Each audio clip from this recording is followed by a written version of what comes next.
As I was saying on social media, since I did a thing early today, and I also did not get great sleep last night, we're gonna just do something I can just autopilot through, and probably not gonna go super long today. But I wanted to make sure we at least got something on the channel today, so that's where we're at.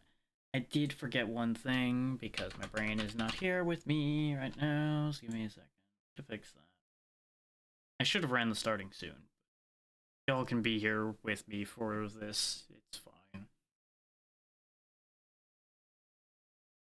I'm just loading Firebot up to make sure that it does its job. There we go. Okay. So, for those unfamiliar, this is Soulstone Survivors. It is another in that exact same line of games that goes with the Survivor's name. It's got a lot of meta progression. Like, see all these things I've picked up? That's not the end of it. All of this out here is yet more items, but I need to grab the remaining 3 of these before I can unlock all of those. So that should tell you, I've been playing it for a decent bit. That said, that doesn't mean I know what I'm doing or know a lot about it. I've just been using this as one of my idle games, basically, for a bit. Now, skill tree does exactly what you'd expect it to do. Does a lot of minor stat increases, gets you your rerolls, your banishes, your locks, all that good stuff. Blacksmith's kind of interesting because it gives you a different starting weapon which determines what your starting move is. Each character has 3 starting weapons. There's also a special skill for each weapon. I believe these are literally unique to the weapon, as in you cannot have this without the weapon. As you can see, decent amount of character options, and I'm only missing 4 of them at this point. But they all involve doing some fairly high curse tiers. We'll actually be picking this character up today, probably, if I have enough crystals to purchase them after unlocking them. There's two layers to unlocking a character in this game. You have to first fulfill the challenge requirement, like in this case doing tier 4 curses on Whispering Grove, and then you have to pay some of these soul stones up here in order to actually purchase the character and have access to them, much like purchasing their weapons and things like that. There's also all of these runes that you get by fulfilling the various requirements you see here, like destroy 400 Lords of the Void, which are the bosses that show up in a run. Get skill tree bits for each character, which is what's past all of this, which is why I don't have any of those yet. You can also pick up the ability to give characters each other's skills within reason, provided you level the character enough, or in the case of these in particular, do a match with that character fast. But all of the ones I've played more than like once have gotten their bonus. So like if I wanted to, I could pick up 5 of these bomb skills and have them available to me as options that will show up in my pool as I'm leveling up in a run, which is nice. I appreciate that being a thing. One of the ones I keep on all the time is starting with the weapon's special ability, because it's nice to start with 2 skills. And usually the special ability on the weapon is pretty good. I don't actually want critical mastery this setup. I would rather have sure-footed and... yeah, dash mastery is probably good. Sure-footed's nice because it's just a flat damage reduction of all sources, which can be quite helpful. But without further ado... oh, let me explain the characters for a second, actually.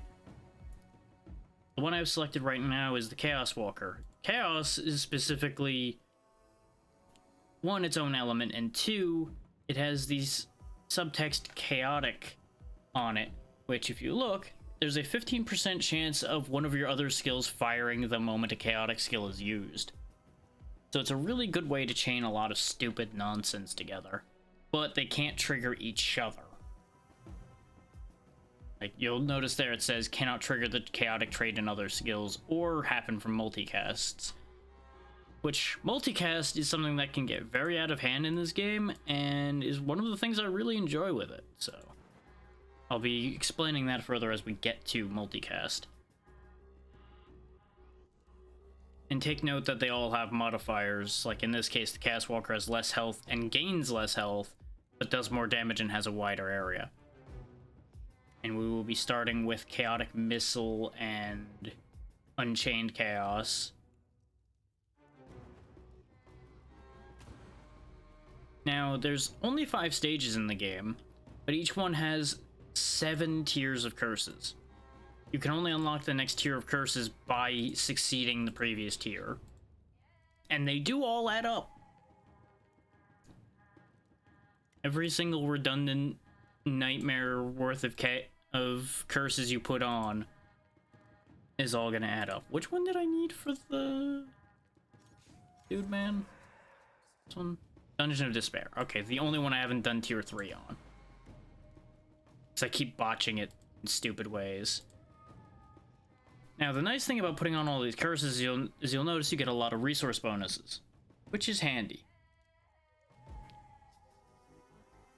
Because, as with many of these types of games, there is the one downside of this being a grind. You are going to be grinding for material to get weapon upgrades, get different characters, etc. And those Soulstones only come from defeating bosses, so you have to keep refighting over and over to get what you want. So understand that going into it. Now, while I'm standing here, I'm going to show one more thing. Specifically, there's an auto-aim option, as well as a bunch of different control options. Like, you could set the game to be played with only your mouse, so if you do auto-aim and mouse only, you just run around with the mouse and let the game handle things on its own. Some skills will auto-aim anyway, regardless of whether you have auto-aim on or not, but it's a nice thing to have. Fully rebindable buttons, which is nice. Good enough amount of graphics settings for the game type. Decent sound settings. There you go. Auto level up is nice as well, because otherwise a button pops up, and really there's no point in having that unless you have specific timings you want to do things at. Which I have not reached that level of play, nor will I ever, probably. Now, you'll notice we are kind of slow. That is one disadvantage of this character starting out, is they don't have any speed boosts. Those yellow crystals are obviously your experience in this game, so you want to pick those up. Every time you see that red thing pop up over my head, that's the chaotic trait kicking off and firing another skill. Every level you get 3 choices.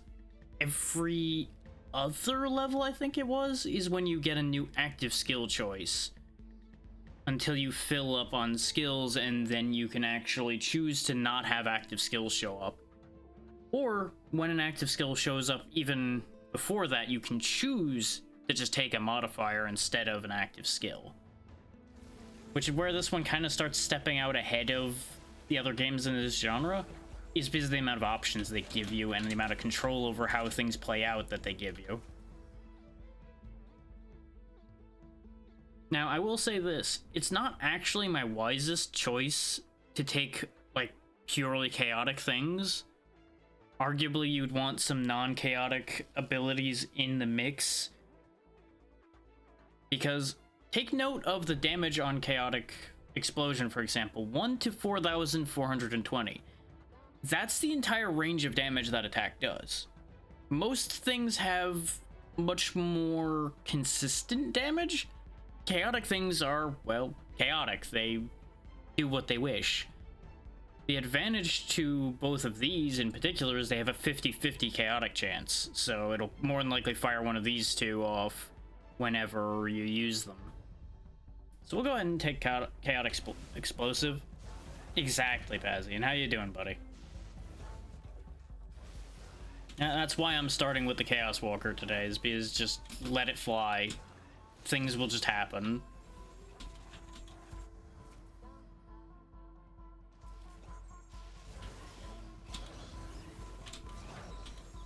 And it's hard to go wrong with, like, red and black lightning flying out of your hands. Take faster casting. Because you can get your cooldown times on, like, everything down very, very low if you focus on it, but your skills aren't going to be that strong. So it's a trade-off. None of these are chaos, and that makes me sad. Try again. There we go. Chaos wave. I'm doing fine. Didn't get the best sleep last night, and I had agreed to a very early collab as well.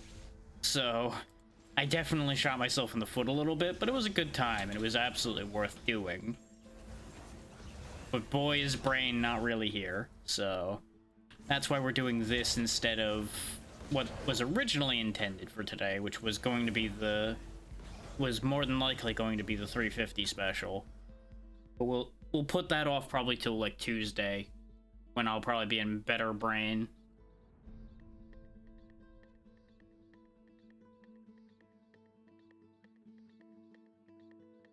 It wasn't, like, serious sleep issues. I think my mind was just too focused on the fact that I had to be up early today. So the bad brain loop of, you gotta be awake, kept kicking in and waking me back up, like, every hour. Which was not helpful, but, you know, I still made it on time, so it worked out in the end. It's just not really the best way to have gone about handling that situation. What's Disarray do again?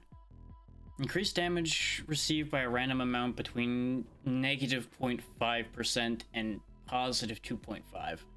I mean, that is more chaotic. We are starting to die a little bit, so I should do something smarter, but when has that stopped me before?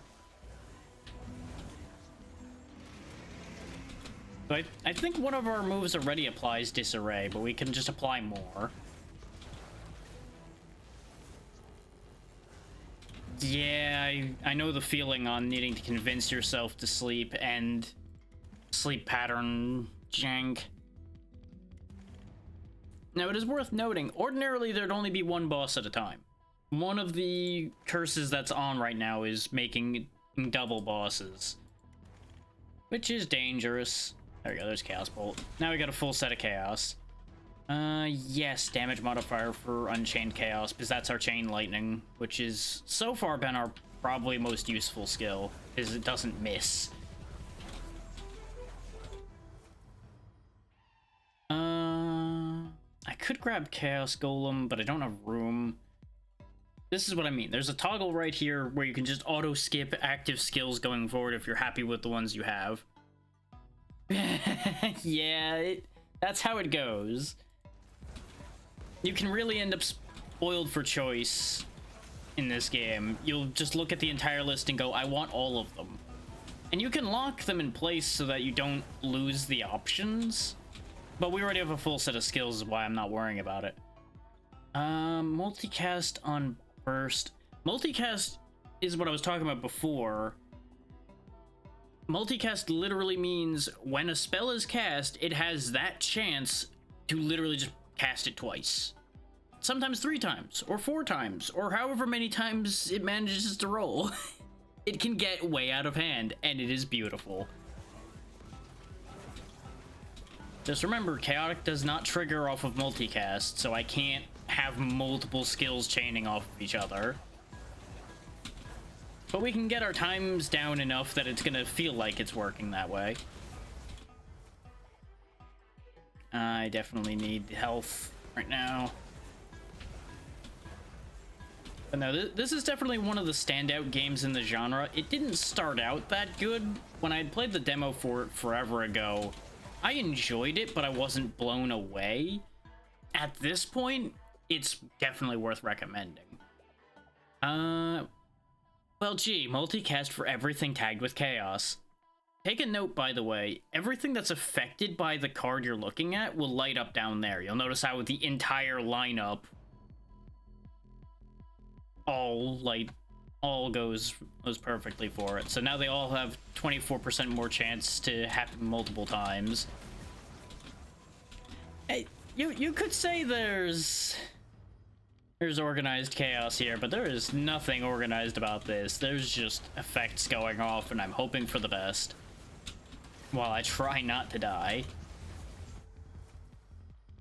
Now, you'll note, though, that both the bosses are still alive. The issue I've noticed with Chaos Magic is, thanks to it being chaotic, its damage output really tends not to be that great unless you're lucky. Because it needs to roll pretty high for it to do a lot of work. And with high-level curses in play, these guys take a lot of damage. So I really need to get my damage modifiers up. I'd rather take 20% more for everything than 40% more for 2. Grab his Soulstone so I get a bunch of experience and I get credit for it. Grab the other one. There's gonna be a lot of just dashing around like a madman trying to prevent the inevitable disaster of getting hit by things. We definitely need more experience and more pickup area so I don't have to go into death to pick up the crystals. That's why I immediately picked up the third dash as soon as I saw it, because I'm like, nope, I'm gonna need that because Chaos Walker is slow, unless I want to sit there and fish for a bunch of speed boosts. Oh hey, what do you know, 30% speed boost. Give me that. Funny how that works out sometimes.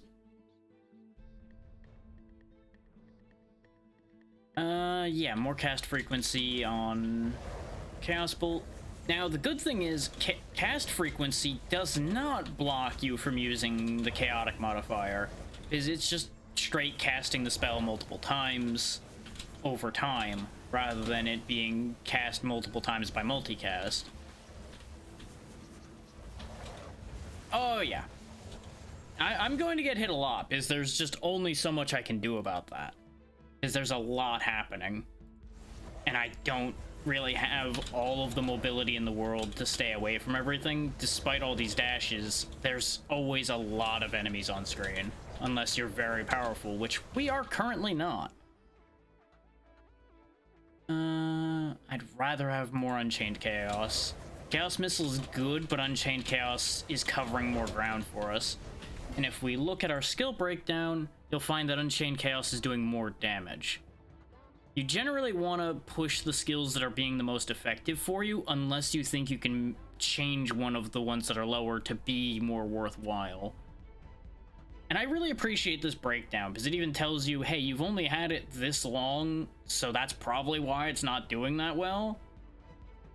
Yeah, all of the bonus cards that show up can be specific to one specific move, or to a move type. There's a lot of variables in there.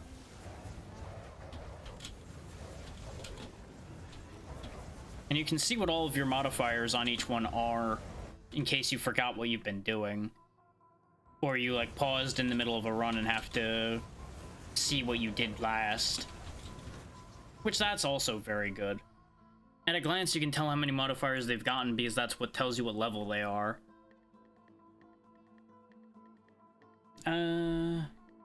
This increases the variance, but increases the cap for it reaching, so sure, we'll do that.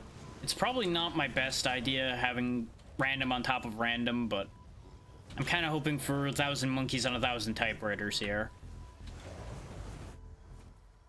Let me throw Shakespeare at people.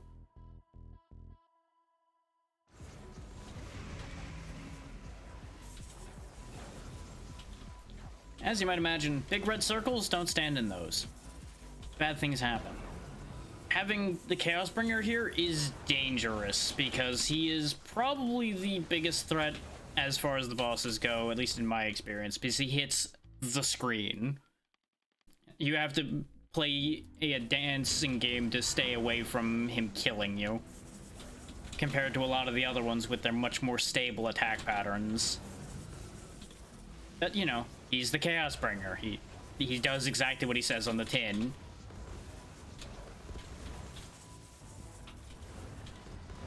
As we go, I'll show off some of the more ridiculously powerful setups I've found. as a point of comparison to what we're doing right now.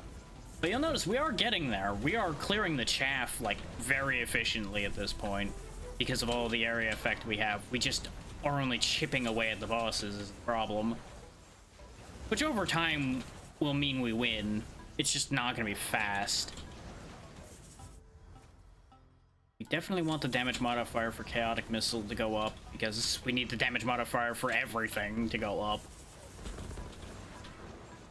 Get used to the screen being consumed in particle effects from now on, because between theirs and mine, it's gonna get really messy.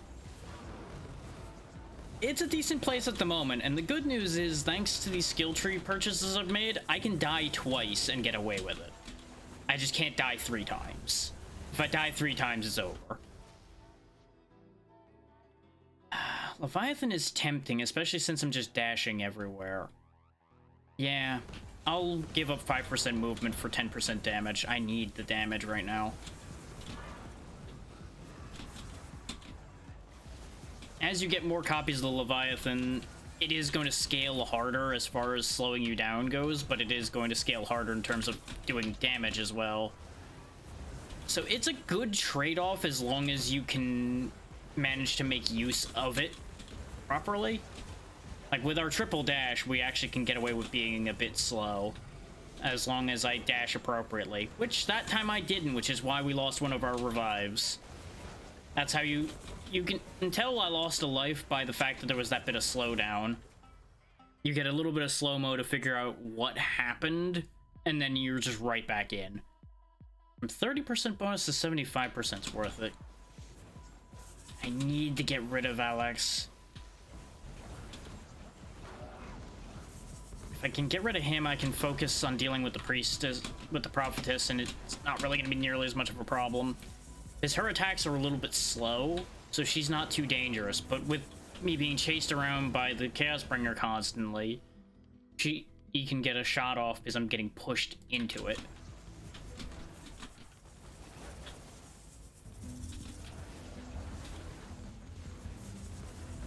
Though, regardless of my intentions, they're both going down at a similar rate due to my minimal control over where my shots are going.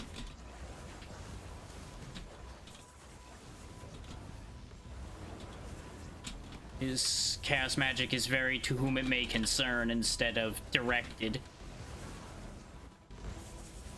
And while having like 50 health may seem like a not half bad amount of health, most of these things, if they hit me square on, is probably going to take that health instantly. The regular enemies only do a handful of damage, but the bosses tend to do a lot.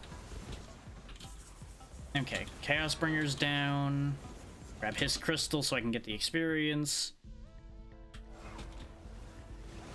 And Prophetess is down as well, but it's being guarded by some elites. Give me that. Okay, so we're back under control, and you can see they're up top. You have to get through 10 Lords of the Void for the stage to end, and you have to reach a threshold of kills for each Lord of the Void to show up.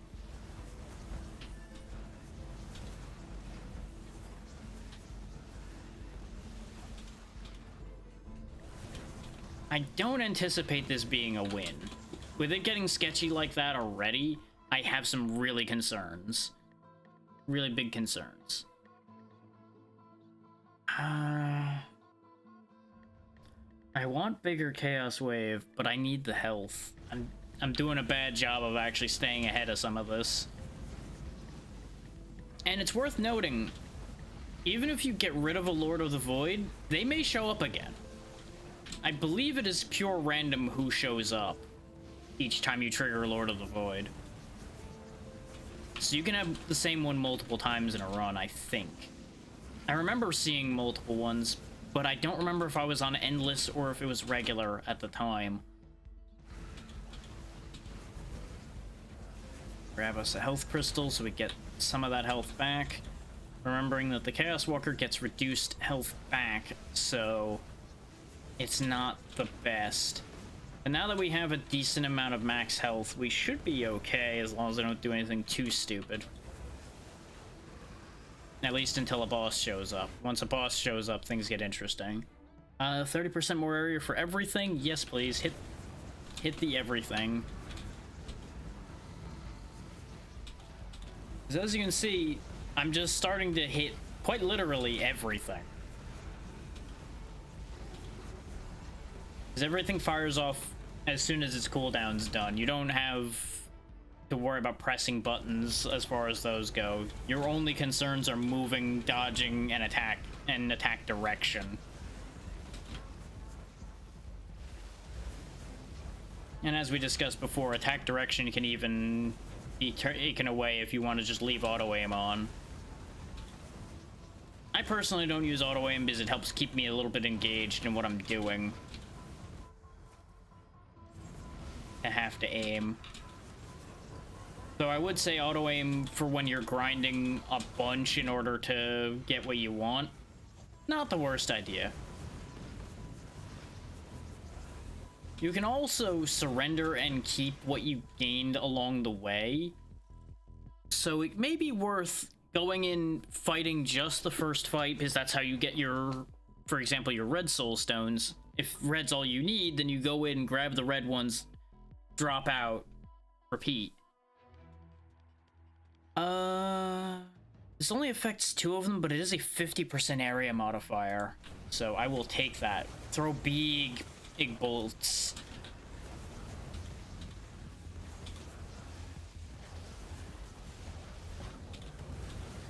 Plague Bearer can be a nasty one as well, because he leaves a lot of mess around. Ice, I've never really had that big an issue with. But notice all of the green pools of nasty everywhere.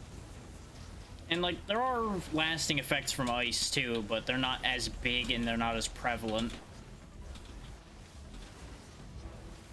And as long as you stay moving, most of the bosses aren't the biggest issue. You just can't afford to stand still unless you're built for it. And even if you're built for it, you probably shouldn't just stand there and eat shit constantly. It's probably not a good idea. It's not a life expectancy extending plan.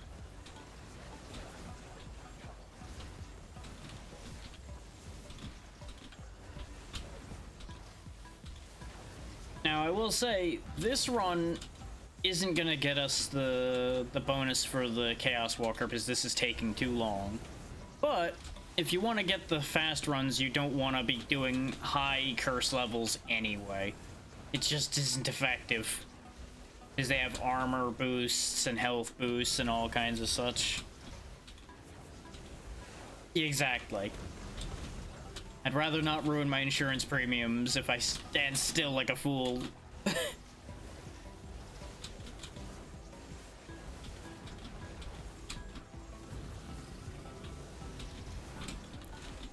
As you can see, it's getting very unpleasant all over the screen right now.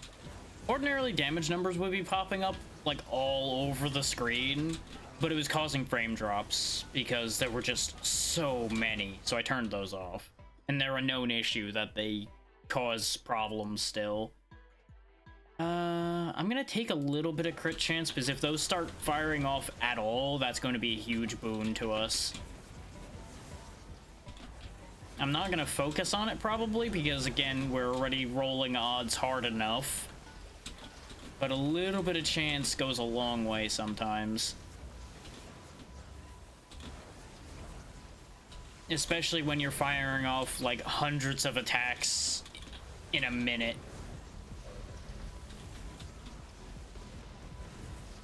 Okay, I'm backing up.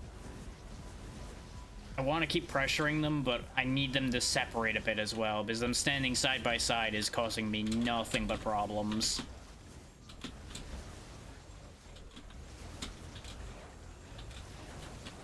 I purposely left the volume kind of low, but hopefully y'all can hear all of the nonsense firing off.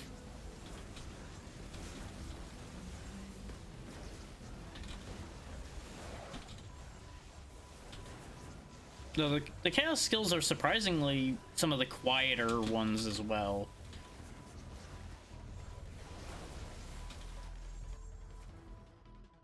Damage modifier of Death Claw would be really nice. I'm gonna reroll. I somewhat regret re-rolling. Just give me more chaos missiles then. That was my last re-roll as well, so that's just gonna be that. And as expected, we might not make it. We are having a rough go.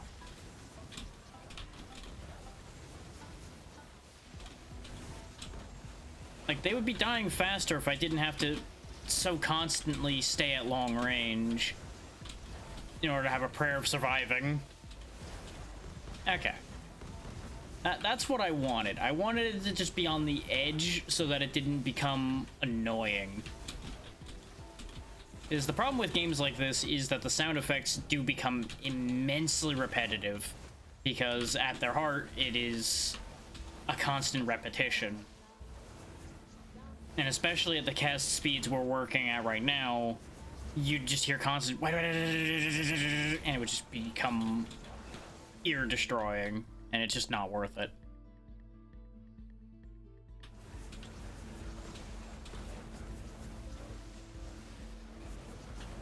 So as long as it's audibly present, yeah, exactly. It just becomes noise, not anything helpful.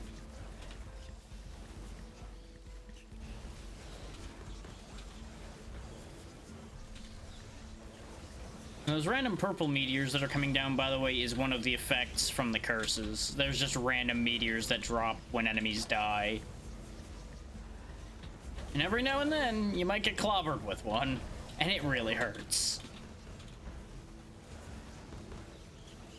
And they're not targeted in any way. They literally just land somewhere. Which is actually what makes them effective, because if they were targeted, you probably would never be hit by them. I would really, really like to manage to get through this so that we could at least see what it costs to unlock the next character. If we don't get through it with this one, I'll bring in one of the better ones I usually use.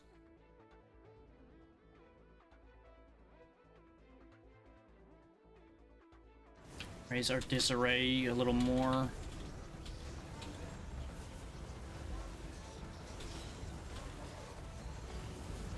It's going to be very hard to tell which attacks are mine and which ones aren't at this point.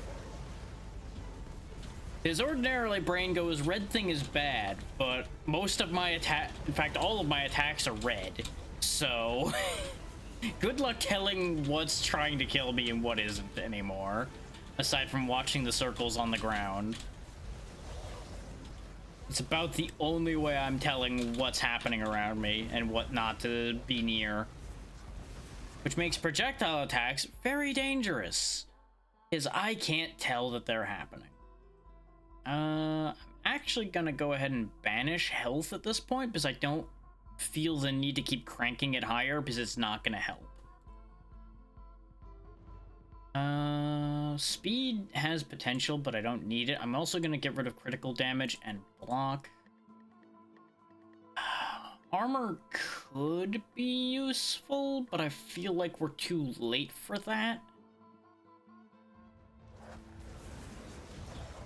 Like, I would have had to been scaling that earlier on, I feel. At this point, it's kind of burnt points to take armor. At least for this character. On some other ones, it's always worth taking armor. Oh, double fire incarnate? Oh, no. This is a sad day. The problem with the fire incarnate is he has a flamethrower move that covers a lot of ground and stays for a while. If they both do it, I'm in trouble. Well, unless I can stay ahead of both of them together. Kind of like that, yeah. But you'll notice all of the other shit that's trying to hem me into the flamethrowers. This is brutal. This is bad. Get myself a breather for a second. Here comes the other flamethrower. If I can just get them on a similar cycle, we can also make something happen there. Also take note of the fact that they both have over 1,000,000 hit points. Because, you know, of course they do. That's just how the scaling is at this point. And that should tell you how far behind we are. Because ordinarily, if I'm doing well, I would have killed at least one of them by now. With a different character. Chaos magic is just that. Chaotic, so there's no guarantees with any of this. Which is why sometimes you'll see their health bars moving a lot, and other times it's just kind of sitting there, even though we haven't changed the amount of attacks we're throwing. Which is why my plan was to spam out as much of it as I could, in the hopes that rolling on the table a lot mitigated some of the rolling issues. Sadly, it's looking like since our damage output didn't keep up with the amount of times rolling on the table, it's really not mattering as much as I thought it would. Which is inconvenient to say the least, but we are still alive and we're still in this, so there's a chance this still works out. It's just probably not working out super favorably.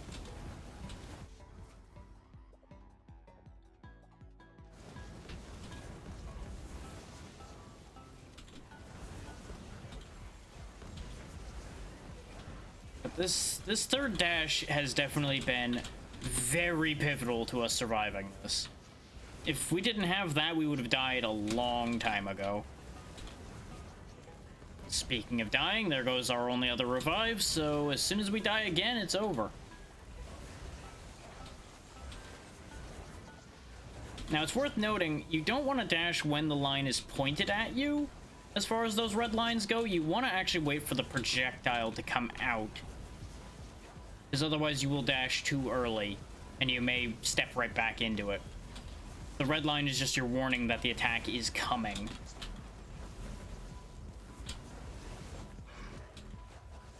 One Gammoth down.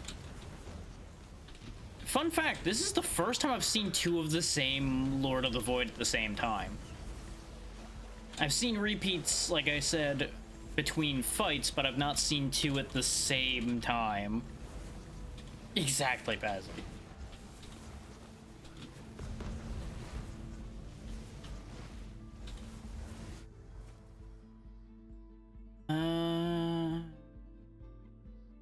Sure. That raises it to theoretically a 1 in 10, which isn't bad when you consider how fast we're firing. How are our skills doing? I'm actually curious. Chaotic Explosion's doing very well. Chaos Bolt actually passed Unchained Chaos, which makes a degree of sense because we got some damage modifiers for this one. No, we didn't. We just got a lot of cast time. Okay.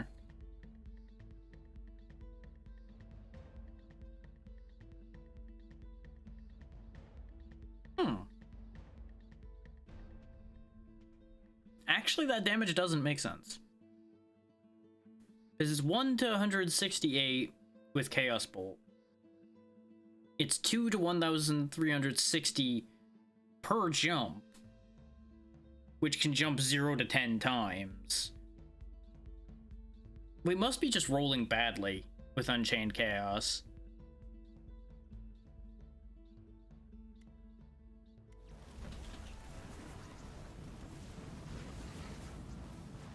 Then again, there are a lot of Chaos Bolts coming out as well.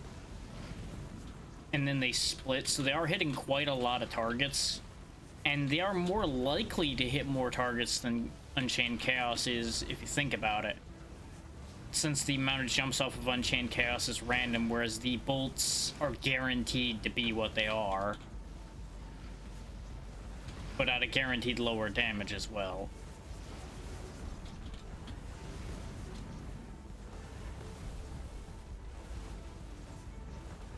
Now, we only have one more set of Lords of the Void to get through before we actually can pay out this run. But we got a lot of enemies to kill before we get that. And a pair of enemies to show up. I need that experience boost because we are behind on level, I think, at this point. At 55, I think we might be under where I usually am. Then again, it may not be that we're behind, we just may not be as far ahead as the more powerful options are.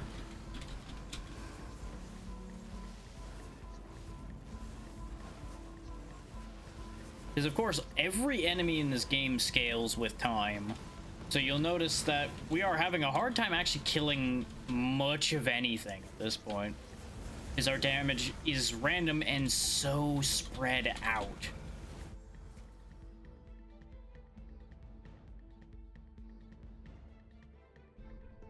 The game also keeps trying to give me area modifiers, which are great, but doesn't make me hit harder. The 5% is also such a small amount. Not that it's gonna get any better unless I make it better, though. So this may seem like a crazy thought, but I'm actually going to take the 5% in the hopes that I can encourage it to grow more.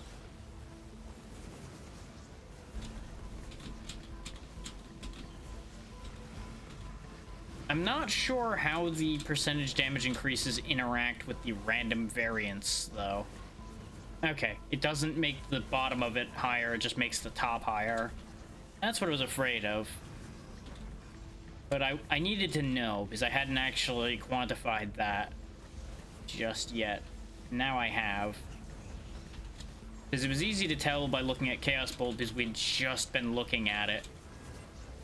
And I knew it wasn't 170 before. And obviously, it started at 1 before, and it still is at 1, so... we know that one for a fact as well.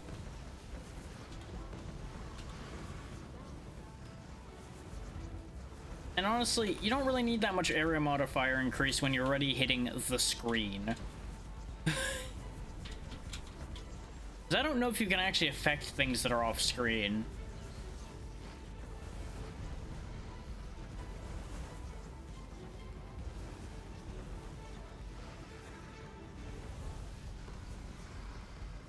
I've definitely had builds that kept things dying as soon as they spawn before, so...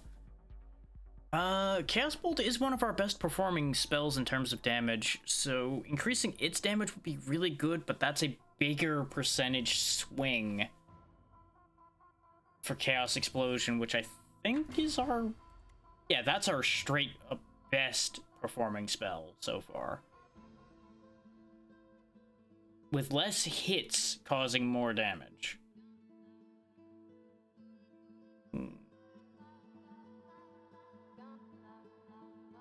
3.4.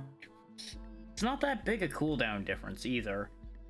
And as long as the high end lands, it does a lot. I'm gonna lean into it. Yeah, because now it can cap out at 7,000. It just needs to happen. Which is a gamble, but that's what the Chaos Mage is. The Chaos Mage is a gambling machine.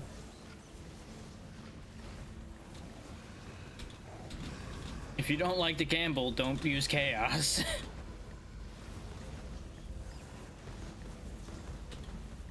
But you'll notice we are killing more and we are gaining experience a bit faster now. So that did unglue our situation a little bit. It's not a fix completely, because we definitely need more damage than that. Especially for the elites that are showing up. And when the bosses appear as well. But I'll take what I can get right now. It at least allows us to have something to work with. More cast frequency, or going up to a 10% modifier. Yeah. It's still only another 5% increase, which that damage modifier can show up as a higher than 5% change, but you need the rarer version of that modifier to show up. I think the highest one that can show up is like a 20% increase straight away, and it is beautiful when it happens. But it's obviously one of the rarer modifiers of it, so... getting it to show up is a crapshoot. Here come the bosses, and probably our death. Because I see a bad one right there. As you can see the statue as it's forming. Yep, Alfred the Fallen King and Alexei the Plague Bearer again. Alfred can be dangerous because he's a pressure monster. He will just be after you constantly.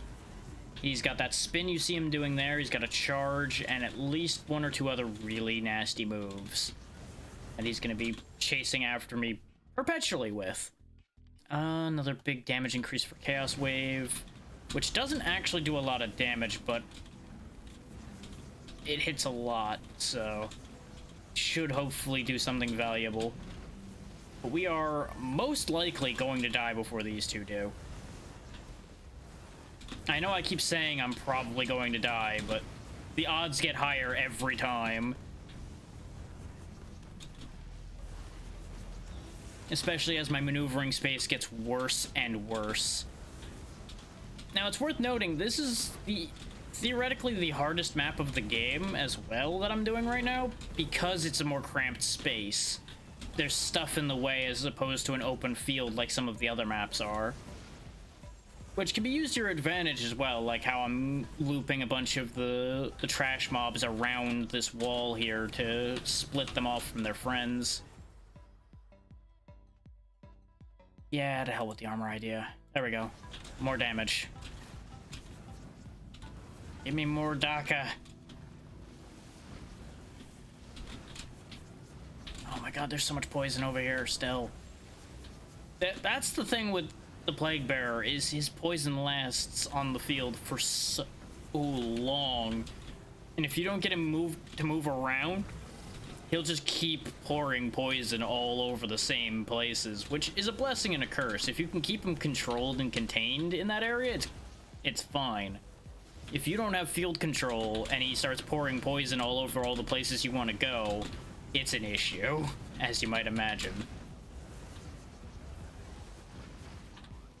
We actually are keeping control better than expected at the moment.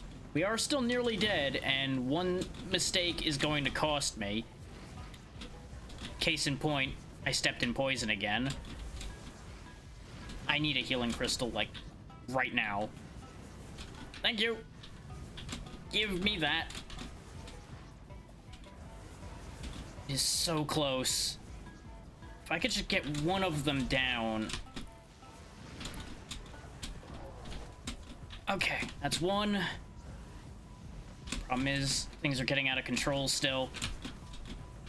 If we die with them, that's actually okay, because that still counts.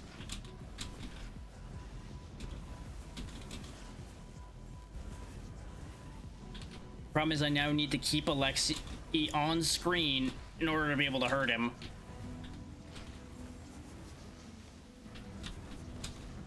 Which means staying around all of this poison that's been causing me so many issues.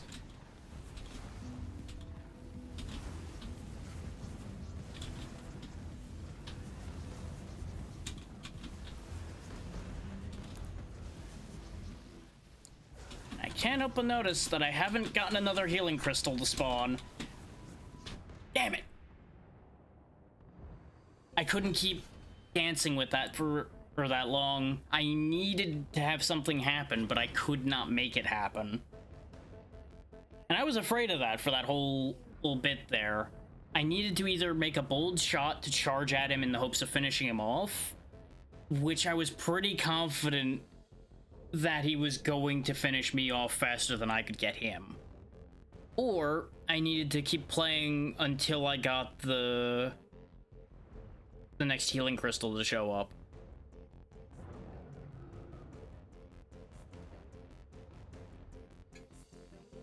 That was honestly way closer than I expected that to be, so I'm actually happy with how that played out.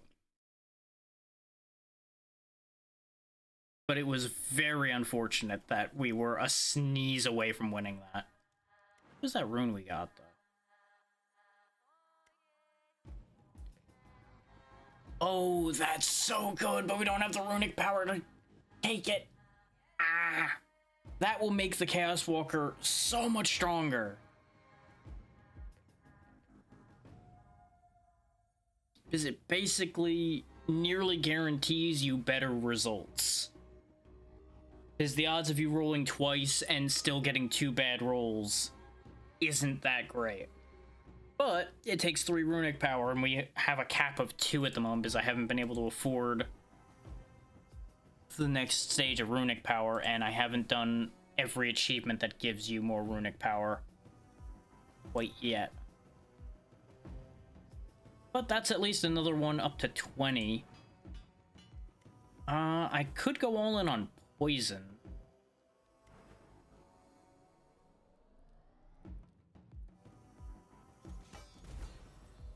But I think it's time to be a different character. I haven't done a run with the Legionnaire at all yet.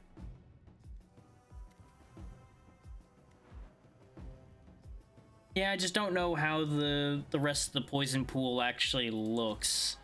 And I'm not sure I want to try Chaos 3 again with an uncertain pool. So we'll go Legionnaire, see how that plays out.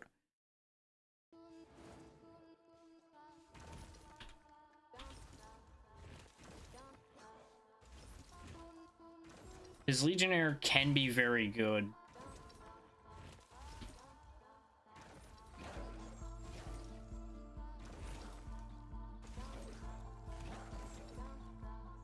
And the problem is, if I went all in on poison, unless I get a lot of modifiers that improve poison's tick rate or make poison do immediate damage, we're still gonna have that slow burn issue that we had as the Chaos Walker, where we are going to end up falling behind the curve and more enemies are going to spawn.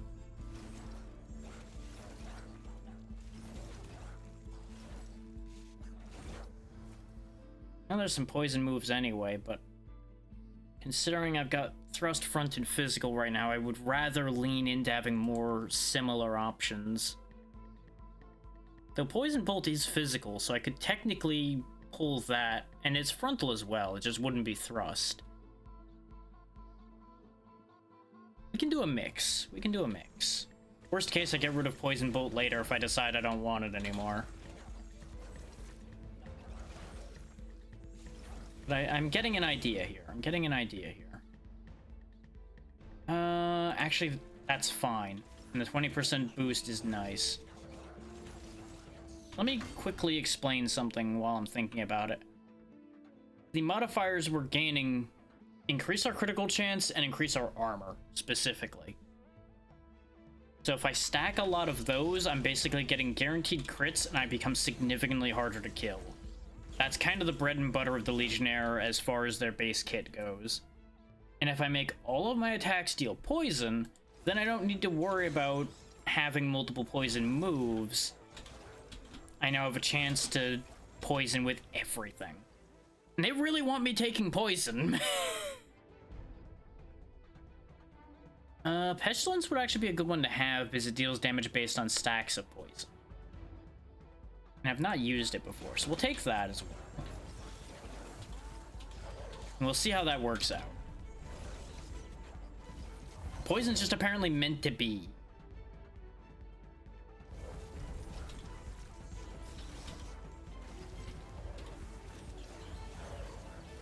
And Pestilence is definitely paying out right now because it is ripping through them. Oh, where was this before? Where was the 10% swings for damage a moment ago? I'm not going to worry about getting critical chance modifiers right now because as soon as we start attacking fast enough, form will be kicking in hard enough that we won't need a modifier anymore. It will be giving me basically guaranteed crits by that point. I could get another one that gives me more form. And haste is really good because haste will give me stacking move speed bonuses.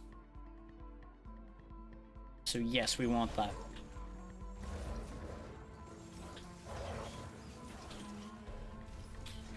As long as I'm attacking fast enough, it'll just keep stacking as well. Make my shield bash bigger.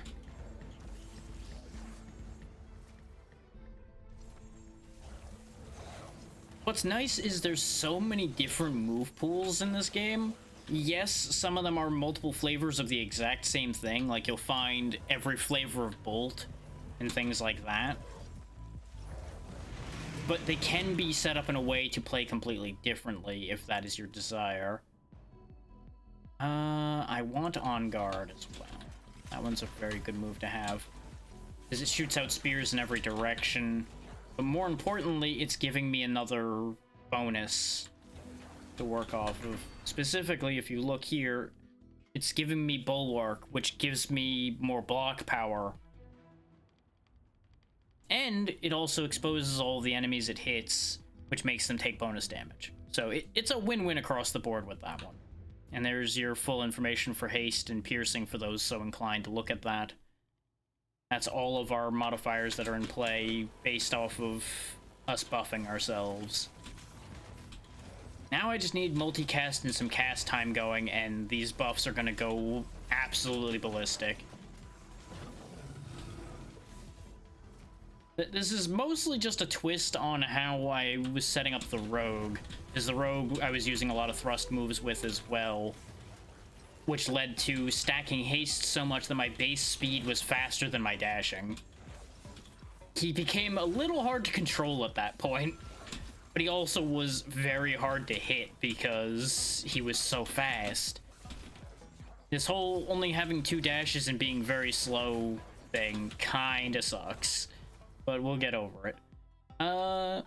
I'm gonna skip a few active moves, but I might actually like get rid of Shield Bash potentially.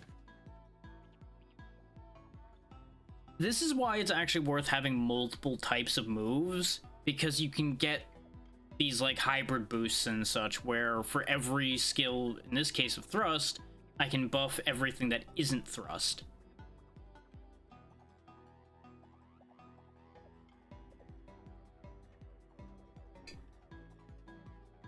Which in this case, since I have 4 thrusts, it's 2% per thrust move. And that's really not that good a buff. Especially since it's a critical chance one, which doesn't really help us in particular at the moment.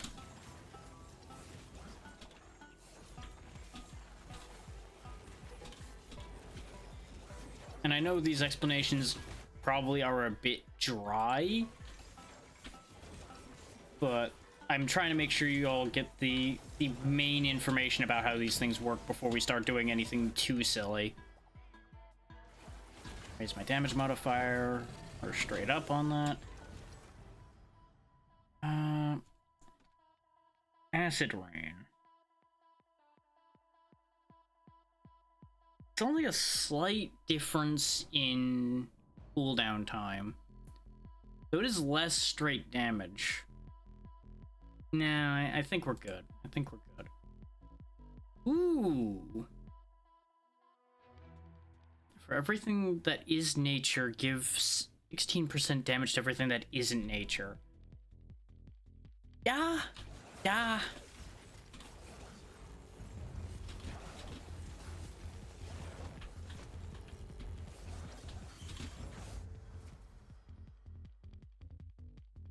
This is gonna be stupid of me to keep buffing the Leviathan and making myself really slow, but I think it'll work out in our favor.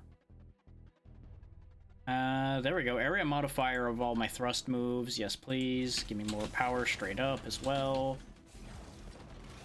Because remember, area modifier affects everything. Projectiles get bigger. Your spears, for example, get bigger. Everything get big. I am going to take a little bit of move speed to offset the downturn from Leviathan so we're not complete molasses man. But the idea is between haste and just being really durable, we shouldn't need to worry too much about being slower.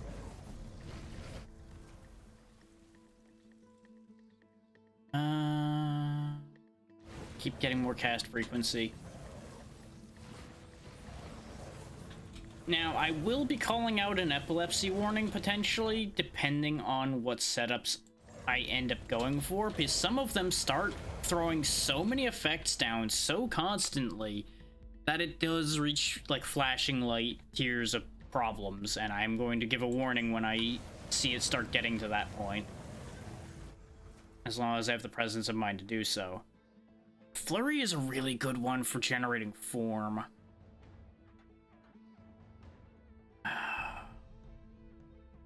Do I get rid of Shield Bash? Because the thing is, I'm not building armor power aside from off the buff. and the only thing giving me resilience is thrust. So I feel like it's not worth it to keep shield bash. Whereas with flurry, I can start applying bleed in addition to the poison, which opens up some of the bleed modifier cards to us.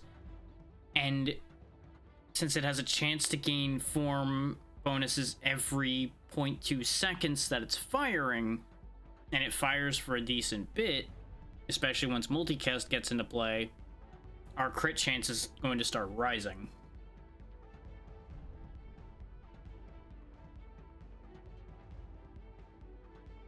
The reason why I'm not thinking about getting rid of On Guard or Sharp Spear is because of the fact that they both give me form and something else.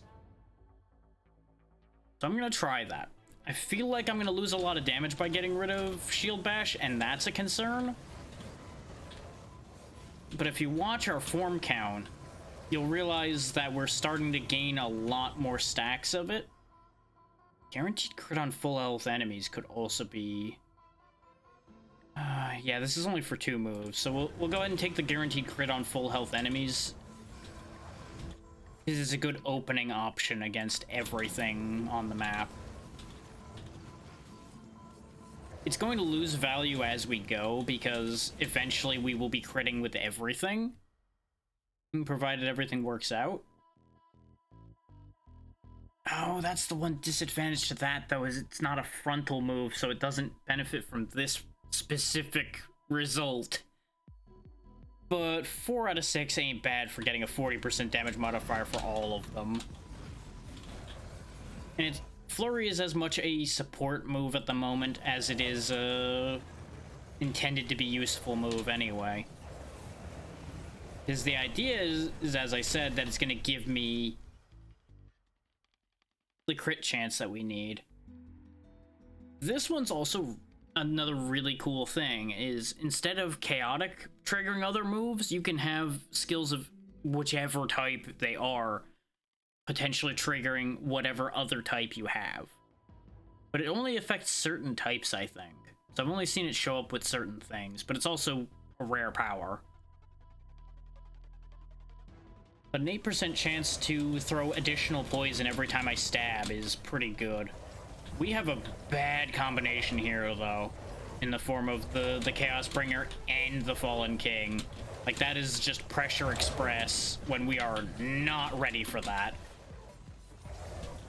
Thankfully, look at all of the poison we're applying. Look at how their health bars just turn green.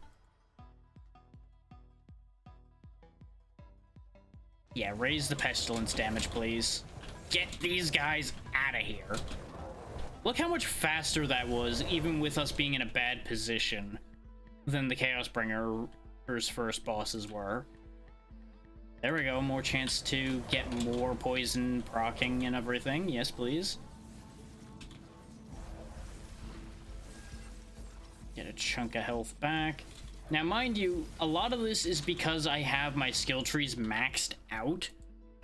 So your initial play experience is not going to be the same as this. But it balances out because I'm also playing on Curse 21, which you can see the results of that right there. 105% extra enemy health, 20% more damage, they're faster, or attacking and moving. 420% extra health for the Lords of the Void.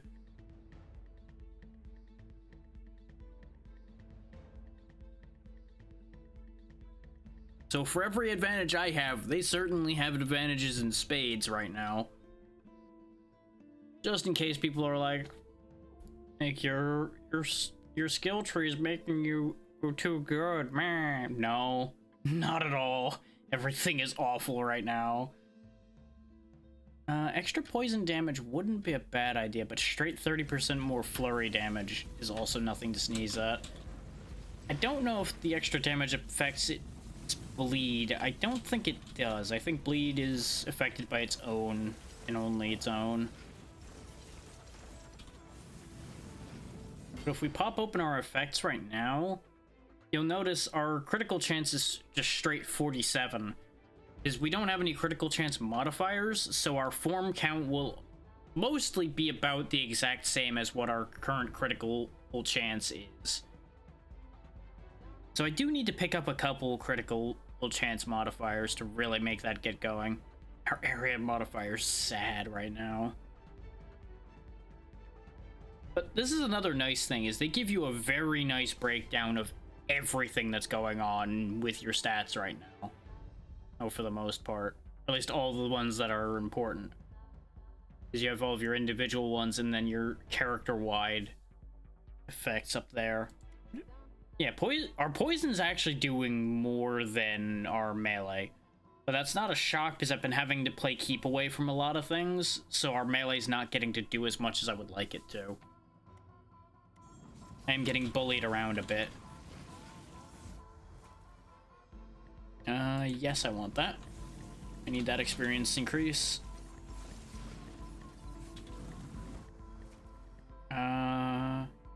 Everything doing 1 in 4 chance for bleed would be really good, but we need this health. We've been getting a slapping right now. And I would have taken health sooner if we'd gotten a decent roll on health before now, but it just wasn't showing up. Quick Strike's another good one. In fact, do I want to get rid of Sharp Spear for it? Is the thing with Quick Strike is it's a faster way to generate the same thing. And I want to say all of our modifiers on Sharp Spear are type-specific ones, not Sharp Spear-specific ones, so we should be able to swap that freely. Let's find out. If I make a horrible mistake here, well, I made a horrible mistake here. Yep, nope, it traded over completely, pretty much, so that's perfect. So we should end up with more stacks, in theory. As long as I can actually land the attacks.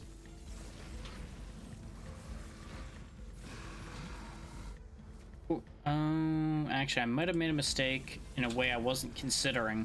Because I think the other one was hitting multiple times, whereas this one only hits once, even though the cooldown's lower on this. That might have actually been a horrible error. Now, I think we can get that skill back if it happens to show up, but getting it to show up is not exactly ideal. I've never actually tried to go find a skill I got rid of, so I don't know if you actually can get them back or not.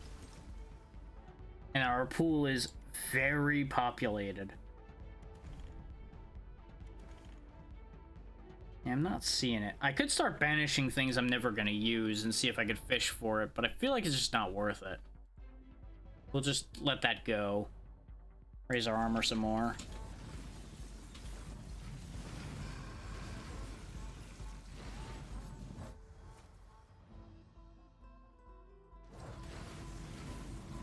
Because remember what I said about needing to be fairly durable if you're going to be slow.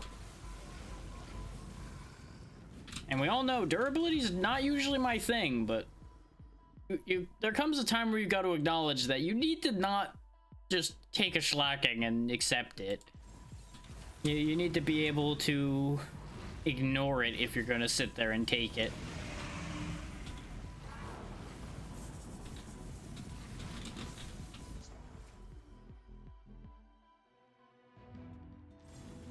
Apparently Flurry is insisting on being a focal point of this setup at this point.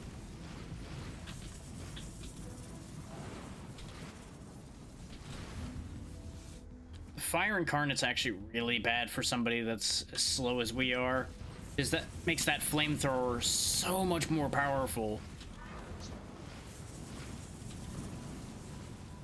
But if you can stay behind him like we are, it's great. But with the Prophetess covering his back like she is right now, all I did was throw a life away because I wasn't paying attention.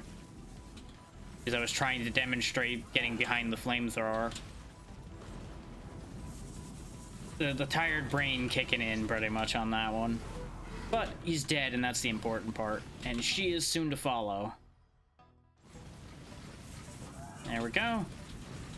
Cleaned that up. Give me those. I could keep raising the area modifier on Flurry, but I feel like it's guaranteed to hit enough to keep our form up now, so I'm gonna take the cast modifier to keep our resilience stacks going from thrust. It's like, we're already kind of just sitting here with a knife Gatling gun going on. If you can even call those knives anymore. Just hurling an array of claymores at people.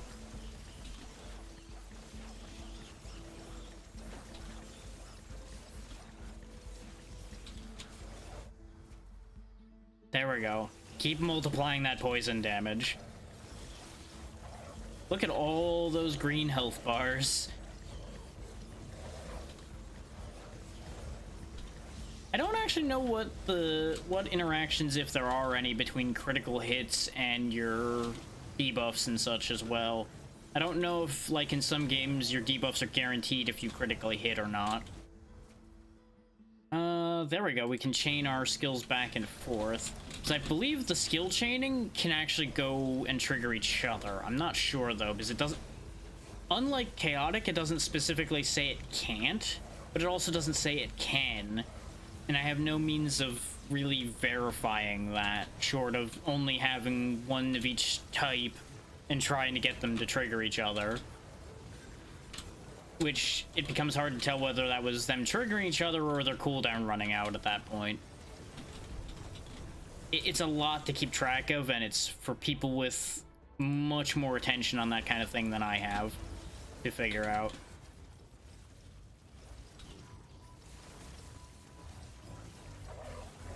I have chosen that you are going to die as soon as humanly possible, Alexi. Oh, you again with your snakes. She's actually more of a problem today than I think I've ever had the Prophetess be. I'm just not on top of staying ahead of her attacks, and she's being paired with things that work well with her.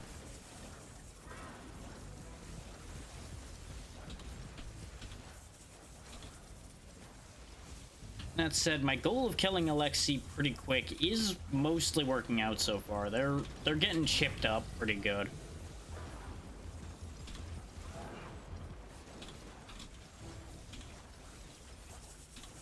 So the Prophetess might die before he does just because of poison. Nope, there we go. They both popped. That's a pretty big bleed damage increase, so we'll take that just so both of our debuffs are doing something meaningful. Give me all of that. No, that's once again the same thing we had before that I was poo-pooing at. I'm gonna take the critical damage increase since we've got a pretty good critical chance, because you'll notice our form is hanging around like 80% as long as there's targets on screen. I say as it immediately drops back down to 60. But that's still pretty safe to say critical hits are happening the majority of the time.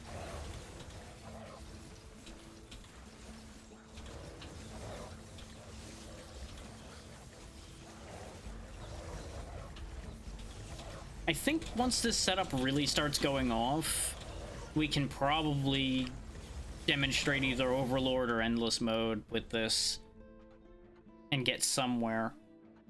This is the kind of thing I needed. This right here, a 1 in 4 chance that every time I apply Form, I'll apply Haste. Not these two specifically, but I needed this kind of thing to show up.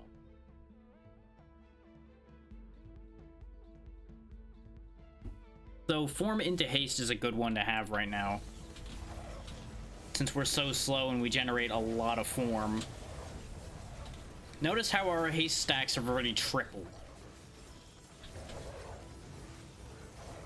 because we have so much Form generation, and our speed's actually getting back towards normal, so we can actually move.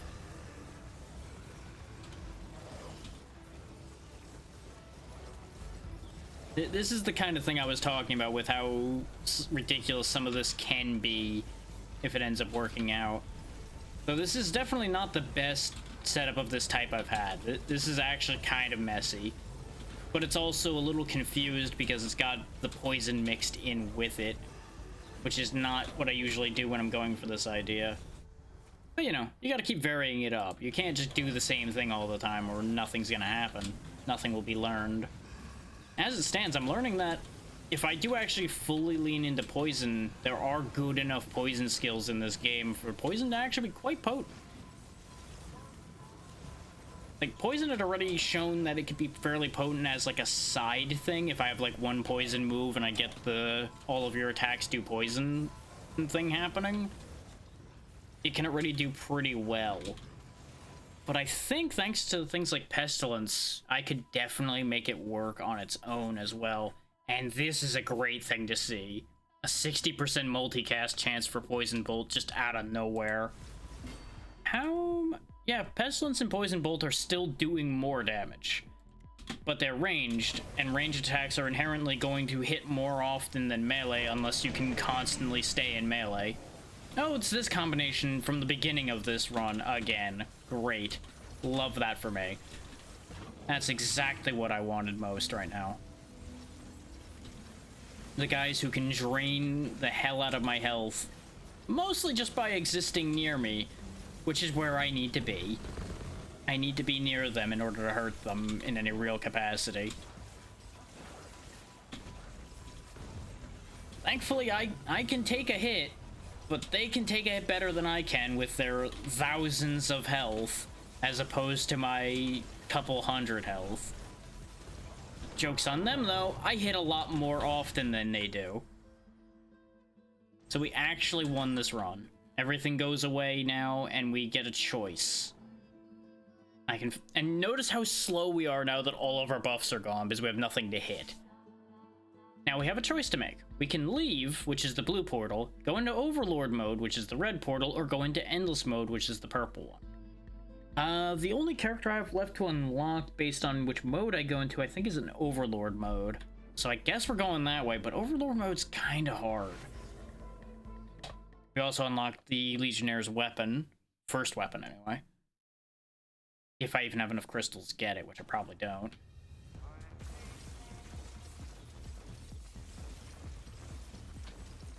Now you'll notice our goal, instead of killing regular monsters, is to kill elites, because in Overlord mode, there's a lot more elites. Overlord mode is difficult, in my experience. But I think this setup can actually do some work in here. And you have to do a couple loops of Overlord mode to unlock the character that I'm still missing, as far as Overlord mode goes. I think it was a character. There was something involving Overlord mode I didn't have.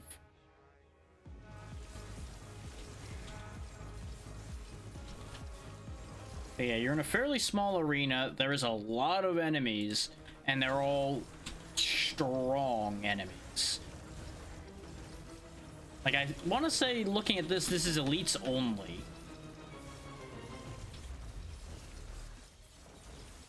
Which is, as you might imagine, kind of dangerous. There's a damage modifier for Quick Strike, finally. As we sit here at a casual, like, 80 to 90% bonus critical chance. Because of just having so many sturdy targets to keep hitting with things that generate form. Boost Pestilence some more, since everything is getting poisoned a lot. You just watch it rinse through everything. Which, that's another thing to keep in mind with how much damage Pestilence is doing. It's a very slow firing skill compared to everything else. It's a 4-second cooldown when I think everything else is like sub 2 that we use in this setup. So it's firing off a lot slower, but is still topping the damage charts. Just because of sheer power. Prophetess in Flame again, huh? This is probably gonna be bad for me. Because I am not attentive enough to my spacing to not get burned to death.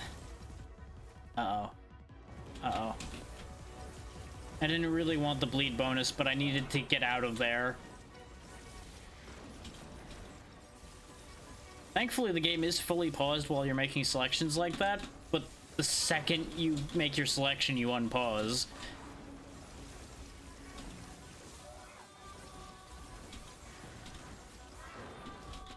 Look at all of those stacks of poison. Give me more poison damage. I'm gonna need it. Because I'm gonna need to just, like, poison these two to death. Because I can't stick to them the way I would like to just chew through their health conventionally. Because they've got too many nasty attacks. Just like half the bosses in this game. I know I've been saying that a lot with each of these, saying like, wow, his attacks are a problem if I stay close to him. It's because most of them are. Let's see.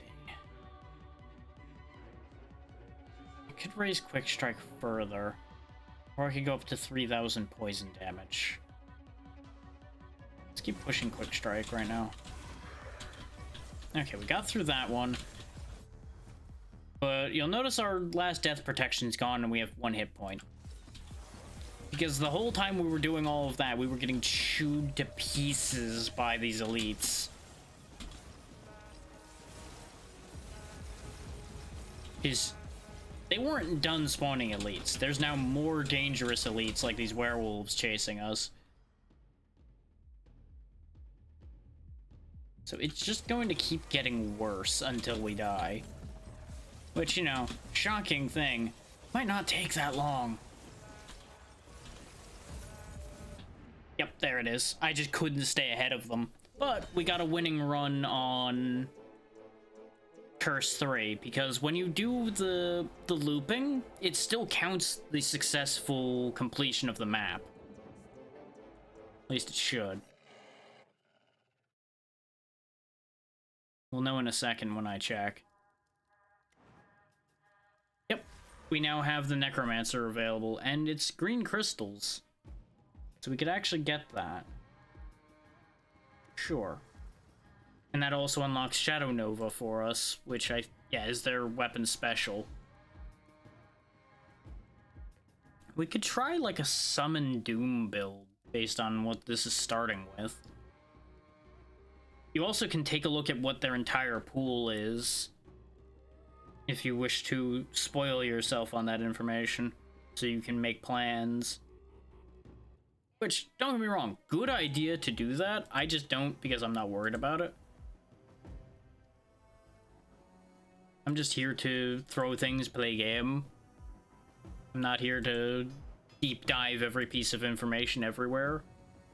Ooh, summon the Legionnaires that cause damage in days. And an electric spear. Ooh.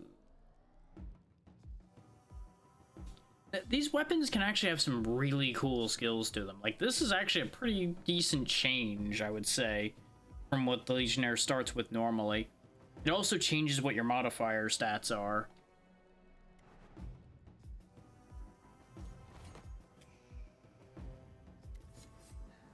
Like, if you look here, you have an extra dash count, some speed, some cast frequency, and lower area as the rogue. But you then gain critical damage modifier, more damage, less pushback, and less armor. And Twin Daggers is a really good ability for getting finesse and haste going. We will be trying out the Necromancer since we've unlocked them.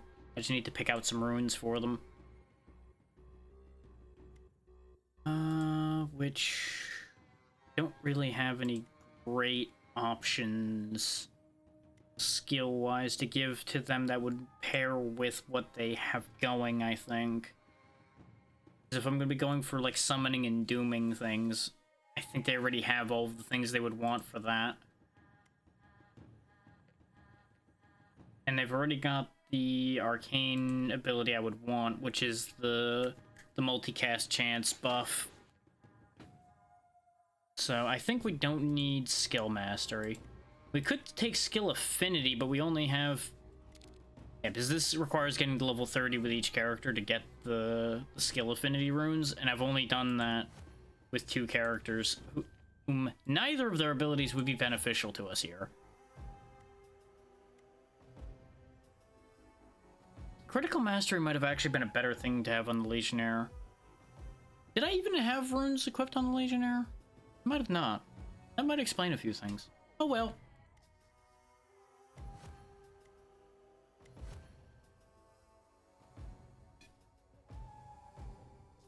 Actually, what's this one?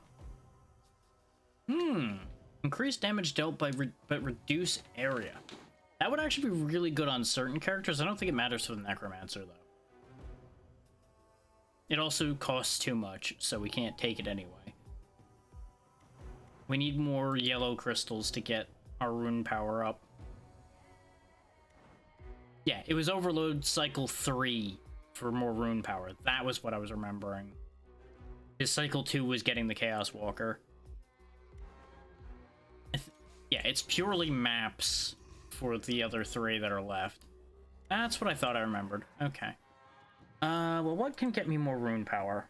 Because that's what we need right now. We need Cycle 3 of Endless Mode to get that rune. I need to do a match super fast, which I nearly did with somebody, but I don't remember who. And that'll get us some more runic power as well. So after we try out the Necromancer, I might go for like a speed 8 round. I'll probably just lower the curses back down, pick one of the ones I know does really well, and then just go ape.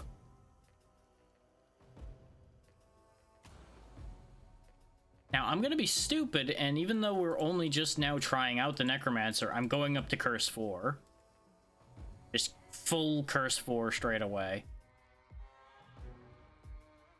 So I gotta watch out for Pillars of Despair. Does that mean there's gonna be 3 Lords of Void at a time? I think that's what that means. Yeah, is there's more total and then there's more active simultaneously.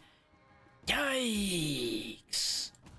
The game might also crash at some point doing this. We'll find out. Since I'm going to be summoning a lot of things, and there's going to be 3 Lords of Void doing effects at the same time. Oh, this might be a really bad idea. If the stream implodes, you know why. It's because I dug too deeply and too greedily. In fact, let me head that off, let's say. Let's go down to medium. Doesn't look nearly as good, but I feel like with the amount of effects that are going to start going off, we're better off doing that. Not that I anticipate the graphics card to get overloaded, but the CPU and everything else may have a bit of a breakdown. So we were thinking of going summoning and dooming. So let's get Chaos Golem. His Chaos Golem is really good since he has Taunt. Arguably, I should have had him on the Chaos Walker run, since he was Chaos and he would be a good distraction to have. All attacks can do Doom, so that means our summons can cause Doom as well, I think. Oh, that reminds me. Let me explain Doom. Causes damage after 5 seconds. It refreshes the duration every time it's applied, though. If you pass their health with how much Doom you've applied, though, they die instantly. And every time Doom does damage, it does area damage. So, it's quite nice. Cripple obviously makes their attacks smaller. And Disarray we discussed before. Taunt is obvious. So, onward we go. I just want to make sure everybody knows what all of the new effects that are being discussed do, so everybody's on the same page. Ooh, I can make them do more damage, or I can make more of them. I can only have 12 at a time, though, so casting faster wouldn't matter unless they're dying a lot, which they're not right now. So we'll make them do more damage.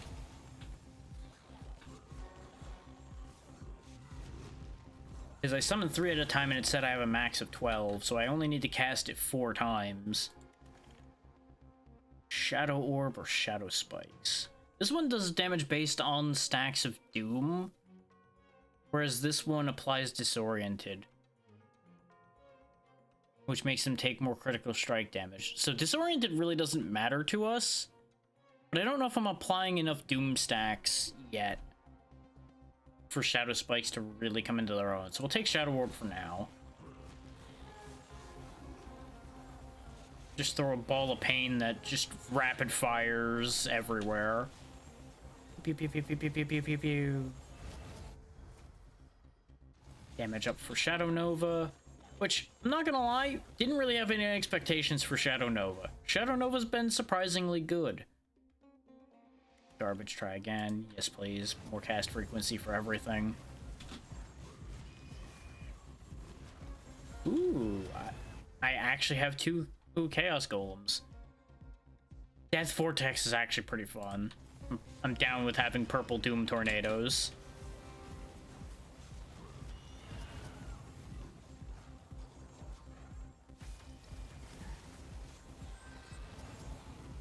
I don't think we have any other summon skills, though, now that I think about it. I think there's only Golem, Skeleton, and then the Legionnaire move, which we can't use because we're not a Legionnaire. We might unlock some other ones, but I think those are the only ones we have.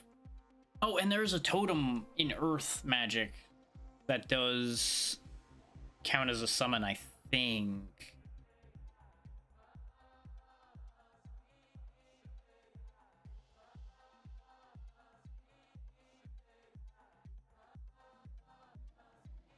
This does everything but our Chaos Golem, so obviously we're going to take that damage modifier. I was just taking a drink in case people were wondering why I was idling on that screen again. You probably could hear it anyway. Increase all of the Doom damage, because that should lead to more instant kills happening. Like that! Where everything around me just exploded.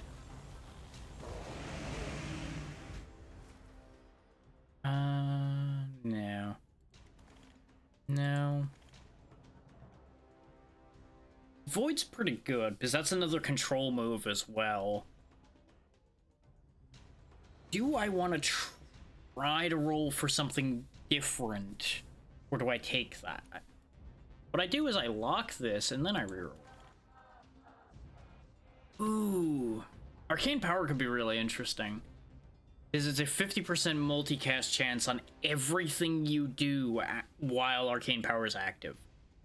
It's one of my favorite buffs to use, because it starts making your multicasting go insane. Arguably, Void would be the better choice, though. But I'm tempted by the 10 seconds of going berserk with multicast. The thing I need to remember with that, though, is it would be increasing the multicast of 3 abilities, basically. Because skeletons don't matter as far as multicasting goes, because we're at our cap all the time already for them. Same with the golems. Because I think I can only have 2 golems. Now I can have 3. And we're barely managing to cast 2 of them at a time. So technically that would still have value. But until these guys start dying, which they can't die, I don't think, because you notice there's no health value for them. So I think they stay around until they time out. Or something. So there is a bar there for everything. So maybe they have health, but it's not listed? I'm not actually sure. But point being, I think Void's going to be more useful to us, because it also pairs with most of our spells, as opposed to being a completely separate type that's just hopefully going to benefit everything else.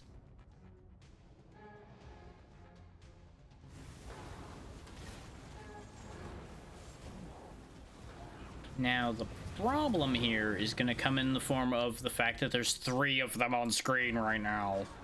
Thankfully, they're distracted by the golems. The downside is they have enough AoEs and such that I'm going to catch strays real badly if I ain't careful. And the Prophetess is not so distracted anymore because I've been harassing her. Looks like the Doom effects are paying off, though, because one of the bosses just dropped. I could get Shadow Bolt,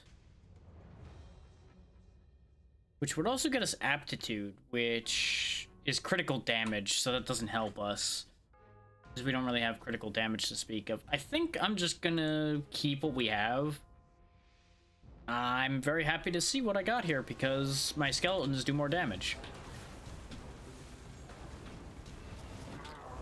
Keeping the Fallen King wrapped up with those golems actually was incredible. Because ordinarily he is such a problem. But since he couldn't move to cause more problems, we were sitting pretty.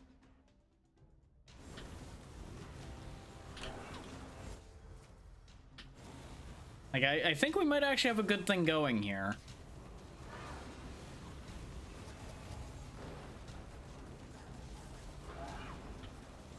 Certainly not the most interesting setup we could possibly have had, but interesting and dead sometimes can be more boring than uninteresting and alive.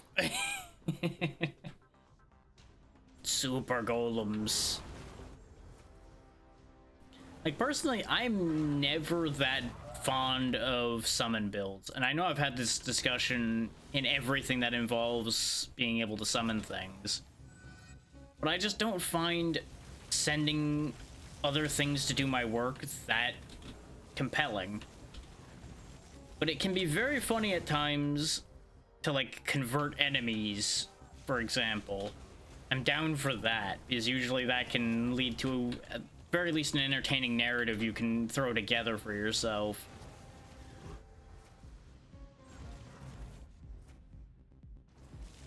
Just making things out of nothing, though, usually not super compelling to me. But it does make a very good secondary ability to have. Like, our primary thing technically is dooming right now, though arguably the summons are doing more of the work. Like, if we look, I'm betting, yep, Skeletal Warriors and Chaos Golem are doing more damage. But I also got a very good modifier for the skeletons. They're doing quite literally double damage compared to normal. Same with the Chaos Golems. They're doing nearly double, though their damage is chaotic, so can't really count on that. But the fact that they are also applying Doom occasionally thanks to the modifier we have kind of makes them inherently have boosted value in that regard as well. And now they'll do more damage. We need to go break this thingy, because this is apparently casting spells, and I don't like that. Spells are my job. Can't be having somebody stepping on my groove. Okay, game, if you really want my skeletons to just be the most busted, powerful thing on the field, I'm kind of down for that.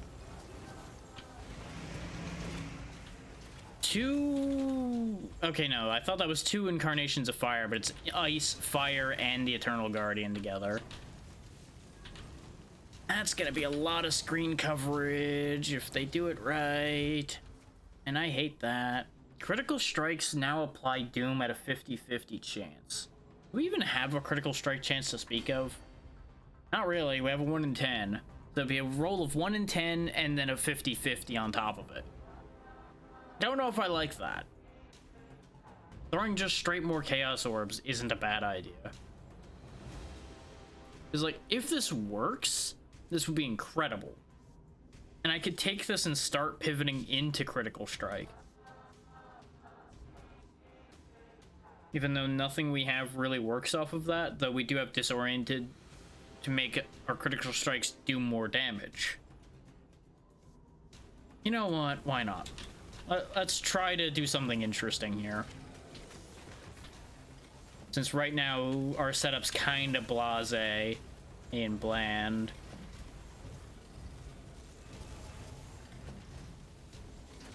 We just kind of exist. And things happen around us. If we can make our Doom effects significantly faster, we will independently start doing a lot more than our summons, I think. It's like, they just basically took the Fire Incarnate on by themselves and won that fight for me. Like, obviously, I helped them at the end there, but they did 90% of the work against him by themselves.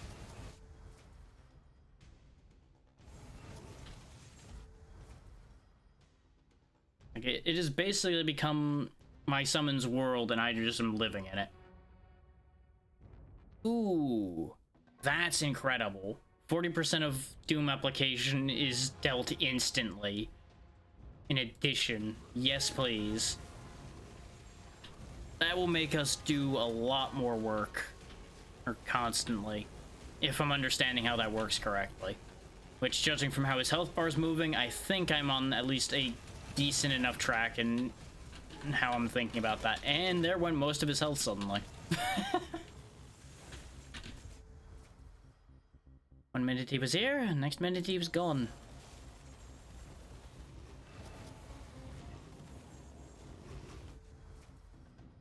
Yes, keep doing more doom damage. Have I said doom enough? Doom, doom, doom, doom. Eventually, it will stop having any meaning.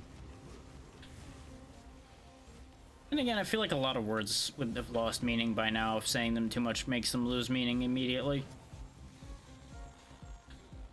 Like the word damage. Damage has been said a lot. Damage, damage, damage. Damage, damage, damage, damage.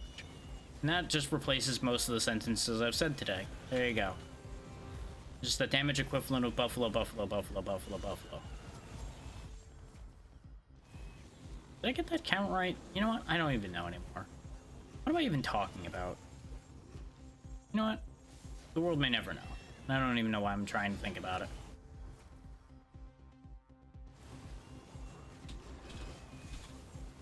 I lost the plot a long time ago. I'm just kind of doing things and hoping for the best. Then again, that's always been the case. Okay, I see at least one Chaos Bringer, and I think that's Plague Bearer right there. And Ice, I think? Yep.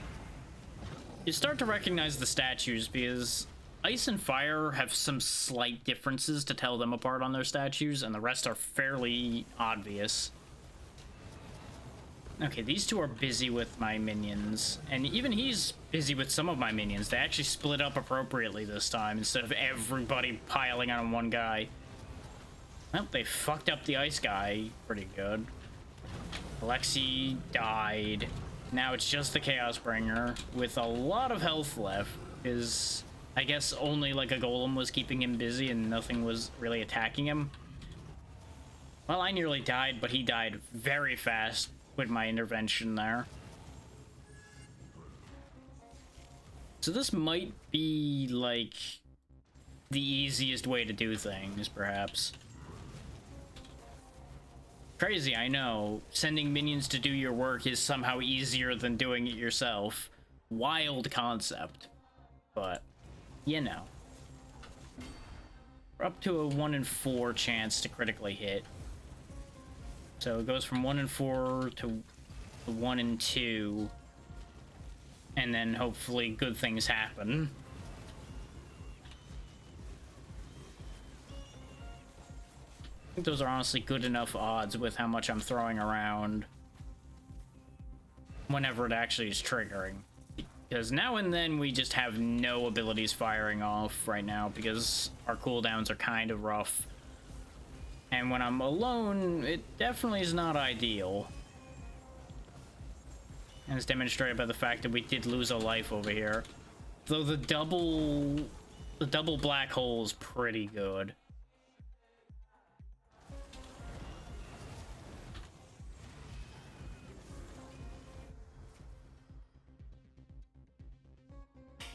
This would put us up to 30%, right? Yeah.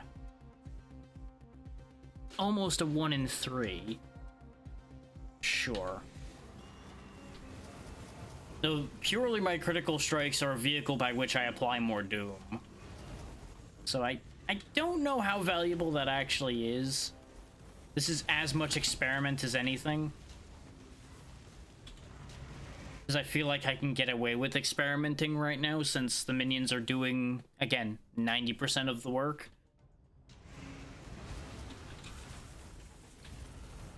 I need to not be here.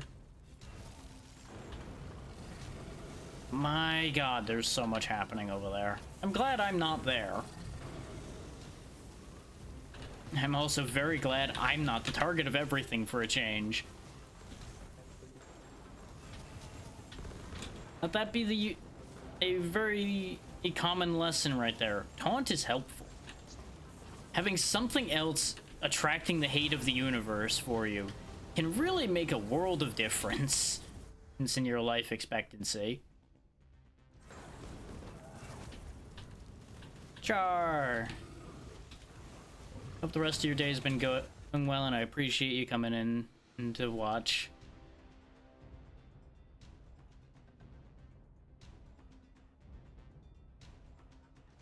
Go. The Shadow into Chaos Chain's not going to be that great for us because we only have the one Chaos move, and it's not something that can really be recast right now since we are at full golems. But I'm kind of hoping we'll find a way to get more minion cap at some point. And then that can actually turn into something bigger. Don't know, though. It's not something I've worked with in this game enough to know whether that does anything.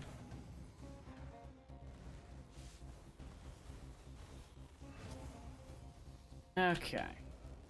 Just chew down this pillar so it doesn't throw whatever spells it's going to be throwing at me. Yeah, that. See all those fireballs? Yeah, that. Sounds good. Hopefully you have a good time.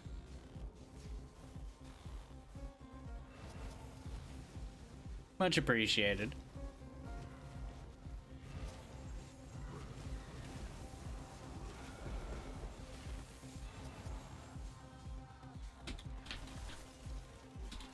Oh boy.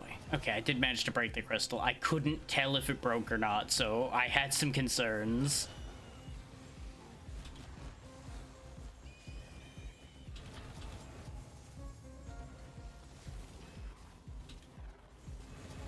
Just keep doing the don't die dance. Keep doing the don't die dance. 'Cause I don't wanna die. Yes, more damage on everything shadow related. Yes, please.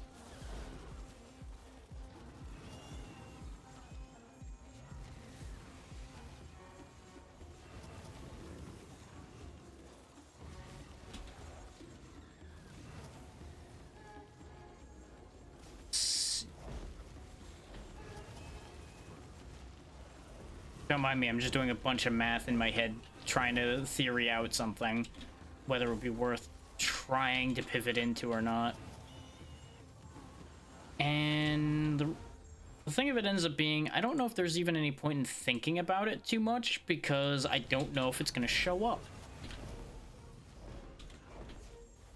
I was debating whether it would actually have any value in me increasing our armor further.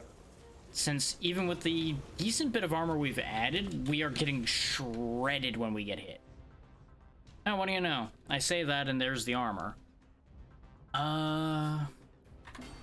Just...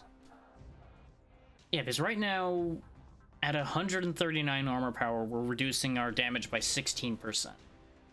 If we raise our armor power by 16, we're probably going to reach 20% damage reduction at best. I just don't think that that's worth it to us.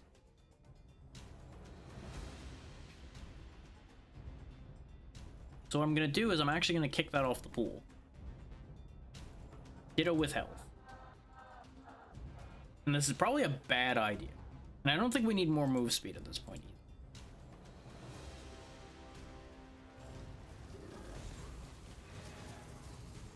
Because I'm going into the logic that I live in constantly of they can't kill me if they're dead before or they know I'm here.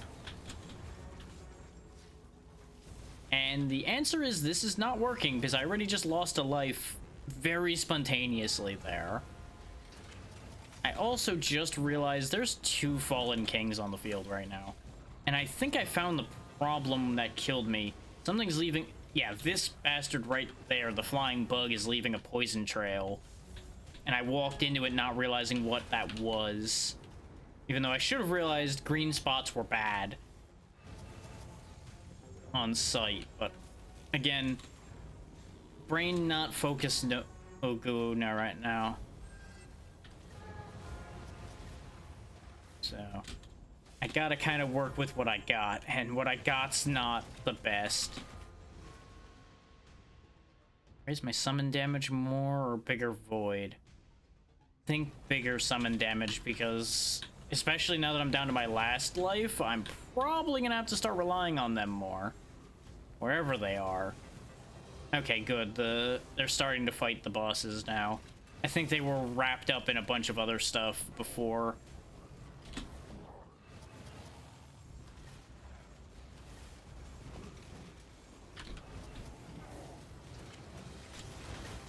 Whee! That's a thing, by the way. If you dash and get hit by something, it will propel your momentum harder. Like, you saw me get sent halfway across the map there. That can be used to your advantage if you can do it right. And we actually survived that. And with a big multicast bonus to Void, I'm tempted to keep going with this. I feel like this body could actually go...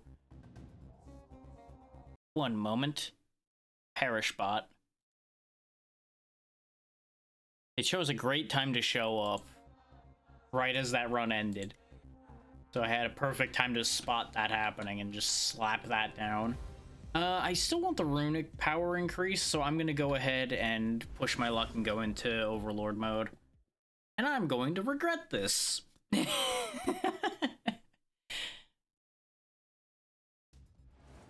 Just want that to be noted right now. I will regret this. Thankfully, we at least brought our summons in with us.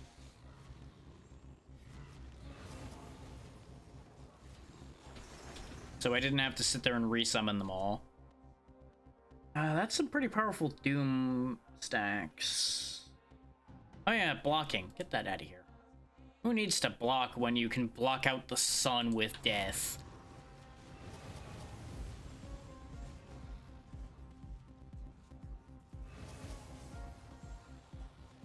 Yeah, you can tell when those critical strikes fire off because an entire health bar turns purple and they just explode.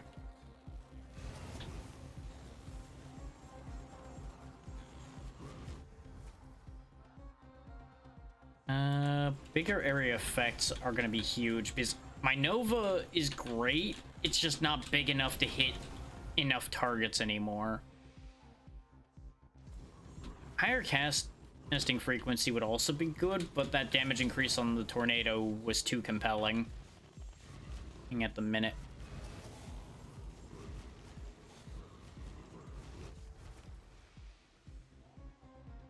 Oh, that would be really good if that was Doom becomes Bleed. Disarray becomes Bleed is kinda meh, because we've only got the one thing that does Disarray. It's the same thing as if Crippled turned into Bleed, though Crippled would be more effective because we have 12 skeletons as opposed to 3 golems.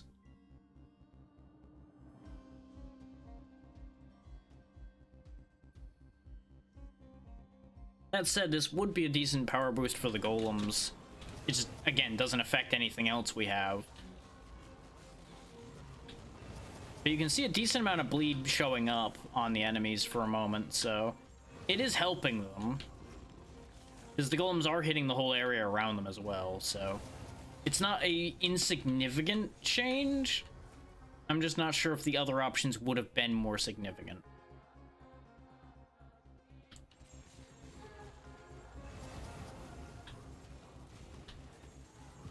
It's always a bit of a question mark on that kind of thing.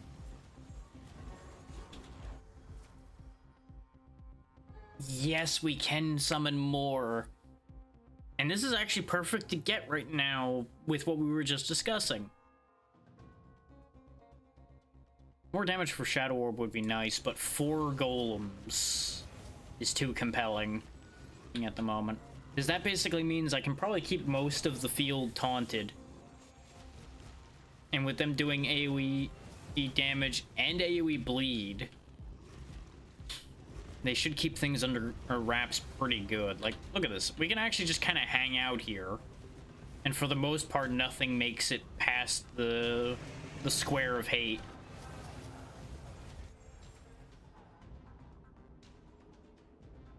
%60 more Doom damage across the board. I see this thing spawning. I'm gonna hang out here because I don't want it to do anything. There we go. We sent it to the void. There we go. Area modifier for Shadow Nova specifically. Start hitting most of the screen with that. That'll help a lot. I do need to be on my toes here just because with the Chaos Bringer, yeah, hitting the entire room again. Damage modifier for Shadow Orb, thank you. Because it covers a good amount of ground with it just firing randomly.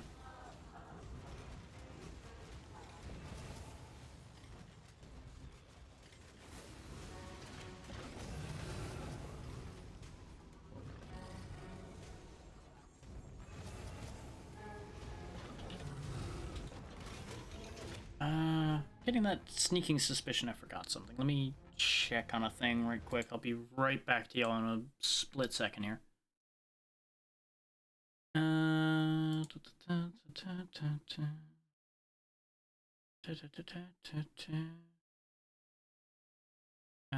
we're good. Okay. Just had that weird feeling in the back of my brain that I had forgotten something important. I could get bleed on everything, but it's piddling amounts of bleed. I think I'll just take the area increase.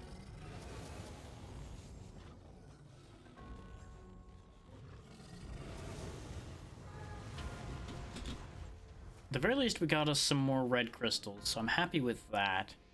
10% more damage or 5% more casting speed. 10% more damage.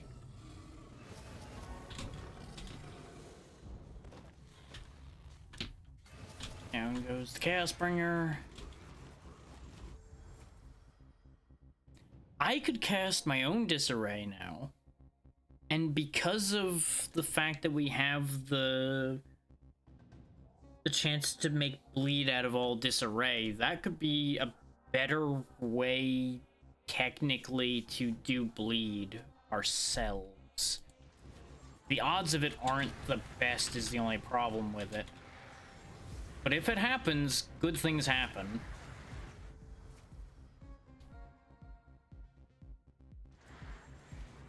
Cast Shadow Orb more often. How are our skills doing? Okay. 80 million damage with the Skeleton Warriors. It's very telling how much of a damage difference there is between the Skeleton Warriors and Shadow Nova, that both of which we started with. The thing with the Skeleton Warriors versus the Shadow Nova, though, is the Skeleton Warriors are constantly doing damage.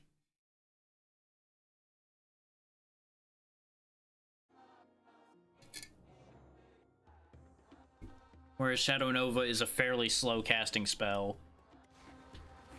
It does a lot whenever it is cast, but it casts so slow.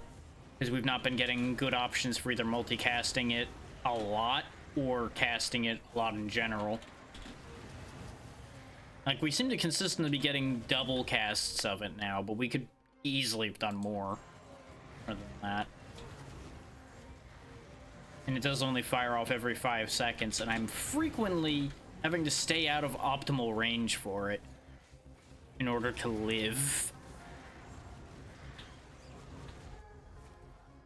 Whereas there's no such thing as suboptimal range for my summons, because they're always in there. They're always out there doing work. My entire summon pool gets Employee of the Month. You know, except that one guy. You know the guy. Every group's got him. Just phoning it in constantly.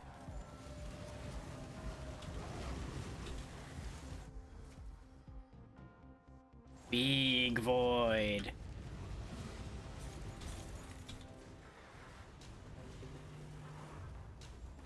Not a fan of what I'm seeing all around me. Get doomed. 10 million hit points to get through on these things. Oh boy. Oh boy, oh boy, oh boy. Oh goody, goody. Right again. Okay, that's better. That's better. Not necessarily best results possible, but better that they were all uncommons.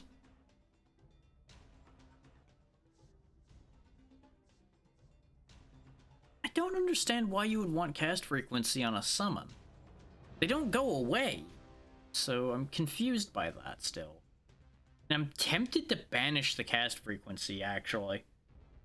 Just because I see no use for it. You know what? The hell with it. I'm gonna do it. And I rolled garbage. Try again. Nope, I should have kept what I had. But, more Doom. I should have taken the golem damage increase.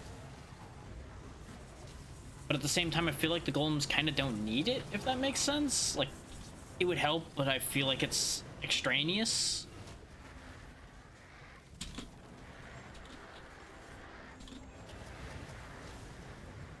Is that they just keep things eternally locked, more or less, anyway?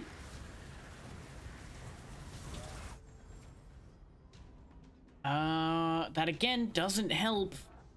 Because if it triggers the chaos spell, all it does is not summon a golem because there's no room to summon a golem.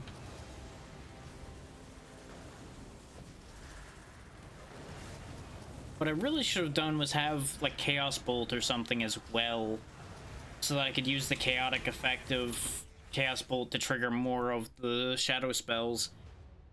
Oh, this is huge. 50% more damage on everything. Yes, please. No questions here. Give me that. Right now. More Doom. Doom the everything. How is this thing still alive? Kindly die. Speaking of how are they still alive, how are these... So you're telling me I got it again. 2 legendary damage increases back to back.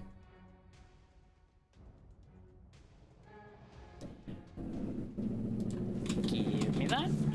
I was half expecting to die as soon as I picked it. I'm not gonna lie to you, I really expected that to be the joke there, is... I got the best thing ever, and I'm dead.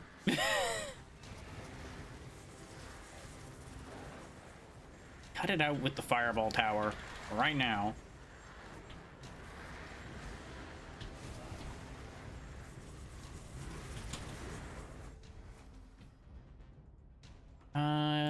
Big tornadoes. Like, we litter the field with bad effects right now. Not enough to guaranteed hit anything, as demonstrated there, but it helps. There we go, Doom that, and the Doom then took out the rest of them.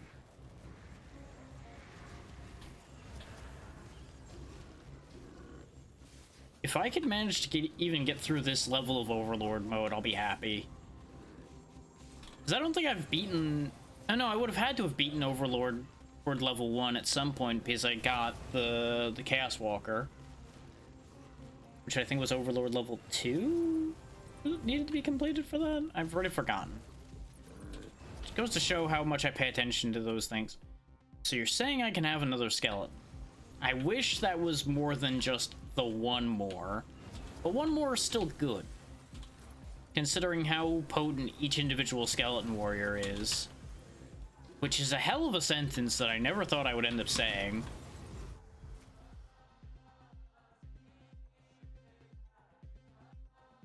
There's no point in us improving our disarray effect, because the disarray is purely there to trigger bleed. So it'd be one of these two, and 30% specifically... Oh, the 30% is on every Doom I apply, whereas this Doom here is only a 25% chance. And I think this is only the Doom damage that effect triggers. So I feel like I'd get more value out of the 30% because it'll end up close to that same value, but it also applies to all of the other Doom effects I have.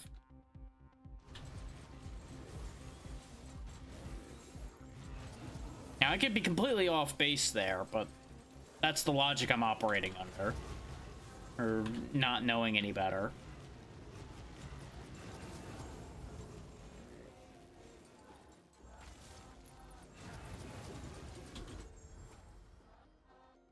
There we go. Stronger damage Shadow Novas. Very good, very good. Now, I understand that it's probably not the best idea to be trying to pull one of my weakest moves up, but that's what it's giving me, so I may as well try. I could keep getting more Doom damage, or 5% damage at all, I feel like isn't giving me that strong a return anymore.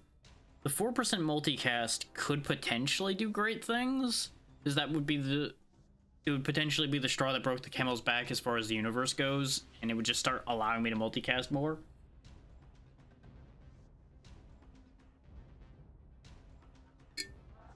But I feel like that's also unlikely.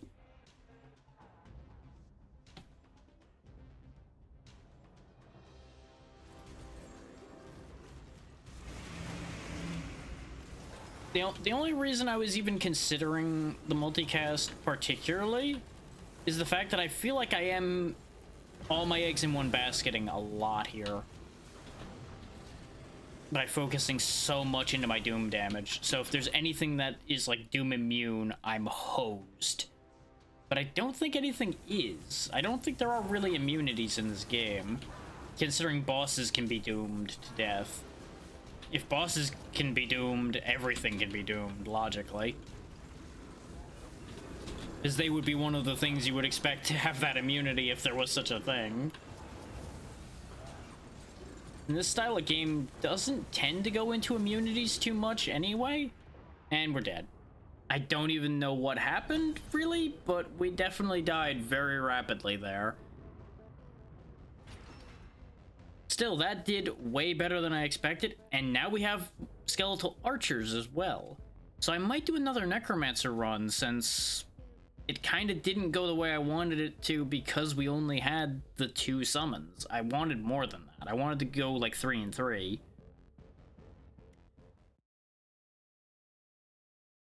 And those summons were surprisingly effective. Spectral Guardian. Conjures a specter over a random enemy, causing damage based on the quantity of summoned units you control. Huh. Okay. That's certainly a thing. We need 2 more yellow Soulstones for this. But let's quickly do that speed run that I was talking about. You? Yeah, you probably can rip through quick enough. With the twin daggers. Yeah, you've already got critical mastery. You don't... no, swing will be fine, actually. Swing will work. This is a swing move in and of itself. If you come over here and look, see? Swing, frontal. Backstab is also a swing move. I had a question in my mind because the default is both thrust, and I couldn't remember if those were thrust as well or not. So by having a couple extra swing moves in the pool and a skill affinity for swing, we're more than likely going to get exactly what we want. And I'm just going to go over here and I'm going to turn off all of our curses for a moment, because we're trying to do this as fast as possible. So weakening everything should make this go by pretty quickly. Though, thought.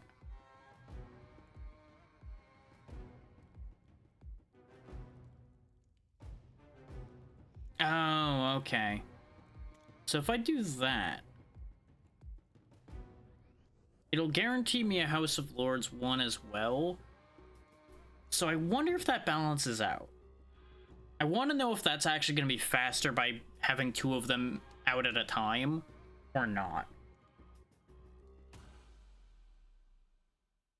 Because since it automatically adds a House of Lords, I assume it balances out by making it 10 lords instead of 5, so I don't actually gain anything. But I'm willing to give it a shot. Notice already, by the way, how much haste we're stacking up without any modifiers in play yet. Modifiers is another word that I feel like I've said enough today that it's losing meaning. Hey there, Jay. I'm doing just fine so far. How about you? Bladestorm will be fun. We'll take Bladestorm.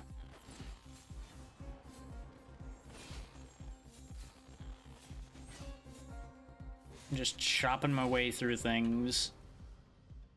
There we go, area modifier up on everything that is a swing, so I'll be clearing so much more.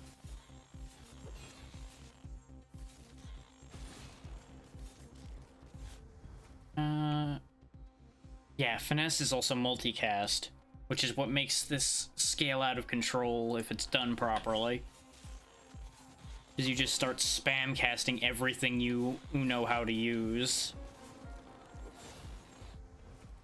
Bloody Saw is really good. Can I get... Flurry could be really good here, but it's a thrust, not a swing. There we go, Slash. Because that boosts more or finesse. Because what I'm going to do basically is just stack a ton of finesse. So we're attacking at an asinine rate because of multicast rather than necessarily having to get our cooldowns down. If we cast just a ton of attacks, it'll work itself out. As demonstrated by the way we just keep spinning sometimes.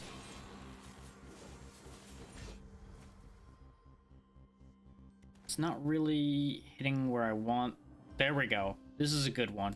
It'll deal damage based on our finesse stacks, and it does a bunch of damage by default. So that will help clean up some of the sturdier enemies. Didn't take anything that gives me form, so 12% crit chance isn't much. But with what I'm trying to do here, we're probably gonna go for more cast frequency anyway.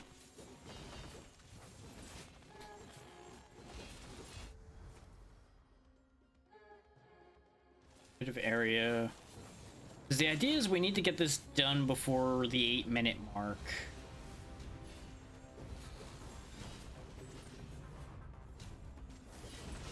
So I'm gonna have to start scaling a bit faster if I really want that to happen.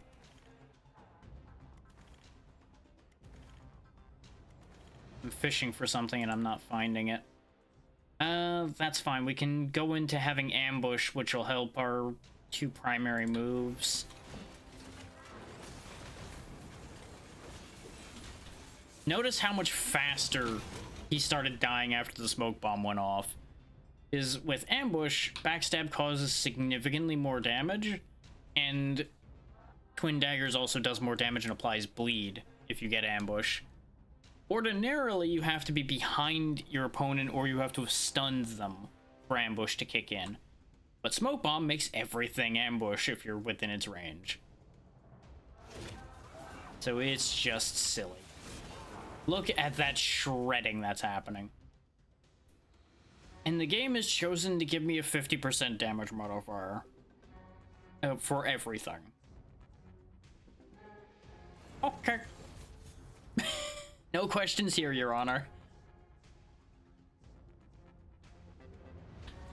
The game is choosing me very generous, and I have concerns. I have concerns that I'm being set up for failure somehow. Like, I'm just gonna drop the ball on, like, the last kill, and we're not gonna get the 8-minute mark to get the runic power increase. 48% chance of backstab multicasting, yes. Just all of the knives. I just love how our character just starts spinning wildly when Blade Storm kicks in enough as well. Just become a helicopter. Ooh. Sure. We don't really need Bulwark per se, but it's nice to have a free buff being added. Blade Storm's not actually doing a lot of damage. Noticing. 30% more damage for everything, and we're gonna balance out the speed down with haste, so that's perfectly fine.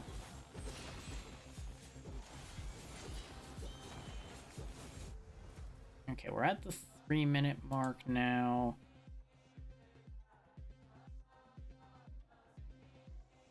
Be magnetic. I'm gonna keep ending up fishing for things and not getting them. I can feel it in my bones. There's Flurry again. Arguably, I should actually have gone for the thrust setup because I could get a lot of form going and just critically hit constantly like we had done with the Legionnaire. The attack rate with the swing setup is, in my experience, usually better. We'll add constant bleed, which with the amount we're attacking should still work itself out just fine, even with a 1 in 4. I'm leaving this open because I'm looking to see what else shows up, because I forget if there's another one that I want. But we've only killed 2 lords and we're already at 3 minutes, so I have concerns about the speed we're getting through this at right now. I feel like I've made a mistake.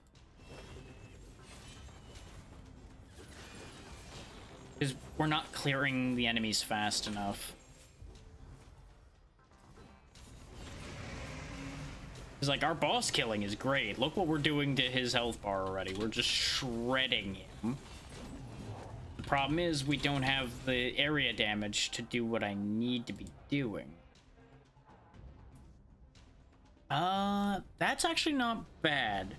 Is with every swing there's a chance for me to get a free smoke bomb, and if I get a free smoke bomb, that means every time either of my 2 main moves fire off, they do significantly more damage. So that makes some sense to use.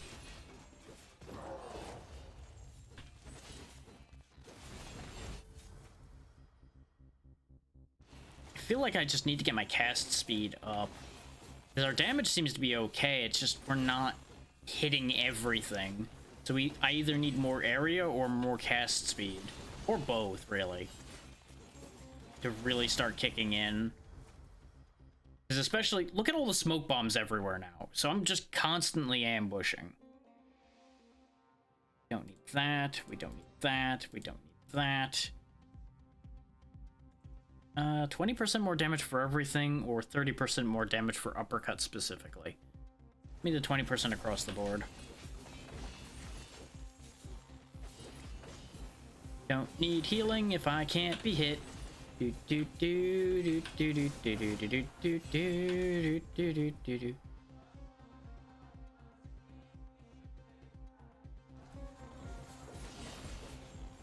Stabbing everything before they can reach me. Do do do do do do do do do. Now we're actually mostly being hampered just by enemies not being in range fast enough. Because we're basically trading in one bottleneck for another. That was the word I wanted. I just needed a split second to get the word to come to brain, because remember, brain very tired today. Brain no worky so good. It's doing its best. And yeah, we got 3 minutes to kill 6 more lords. I think going double lord was a mistake. I don't think that's working. And something in the setup is not firing off appropriately. And I think it's Bladestorm. Because Bladestorm seems to not be ripping through the way I want it to. Yeah, because you'll notice it's not doing as much as the main 2, though it's doing better than I thought. I was actually worried that Slash and Uppercut were going to be doing better than it.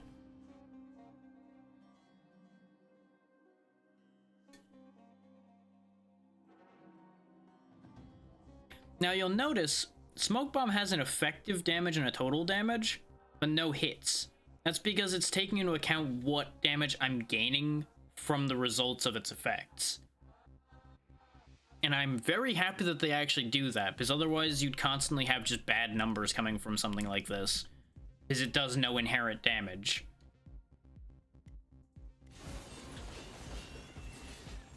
So it's a good way for you to tell whether it's actually having a meaningful benefit to the abilities you have.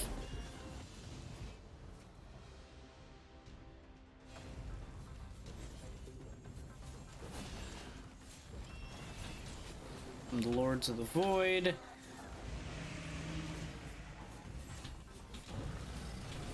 And very soon, here they go.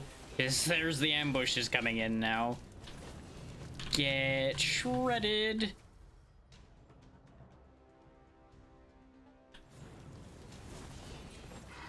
Like, this is exactly what I mean. They don't stay on screen very long, but getting them to spawn is what's taking time.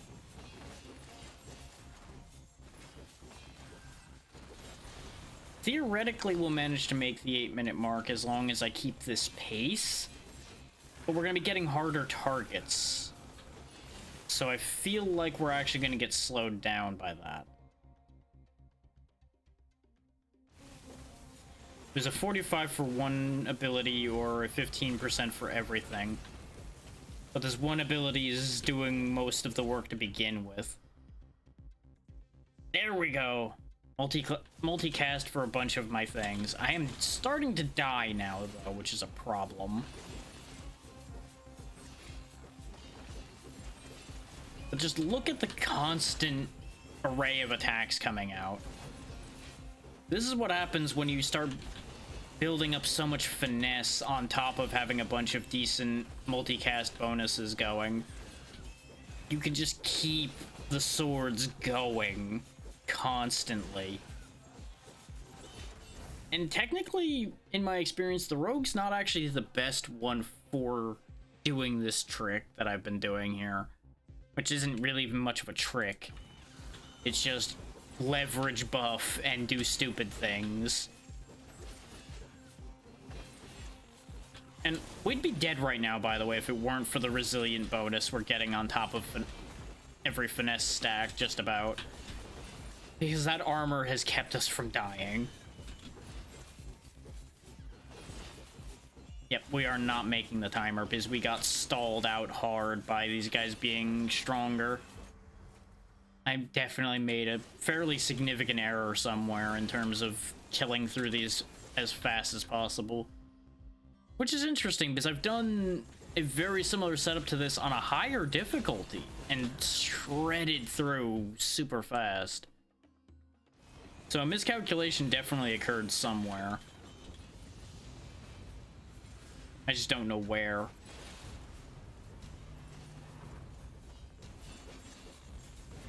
It may just be that I got different variables that happened, so I didn't actually get as much as I had hoped.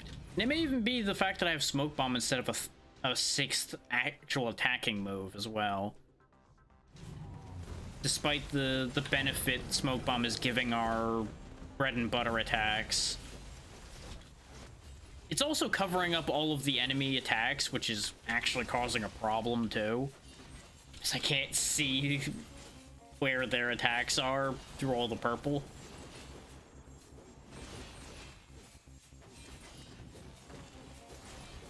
It might have actually been one of my magic setups that... Oh, no, I think I know what setup actually was chewing through the fastest, and it's actually not magic nor melee. I think it's actually the bombs might have ended up being the one that did this the way I need it to. His bombs like start covering the entire screen, so you can just shred the entire map constantly. This does involve pursuing enemies and actually being able to reach them, because we also didn't get a crazy amount of area modifier increases.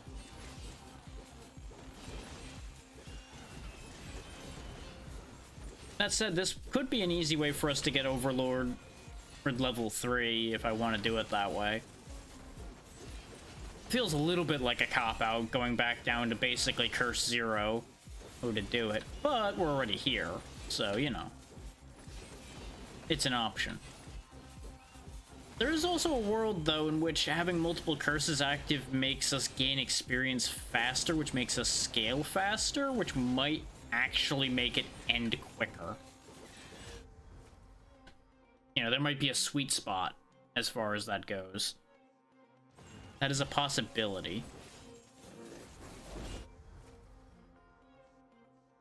No. Got a much bigger multicast modifier going.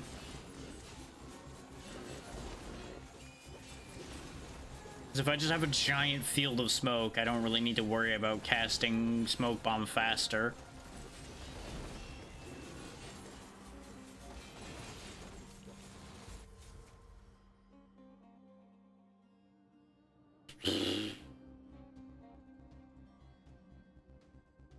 Arguably, I also should have went into critical strike more. Because there's definitely multiple times so far where our damage has taken a fairly significant fall off. And I'm realizing that since I have the critical mastery, I doubly should have been leaning into that.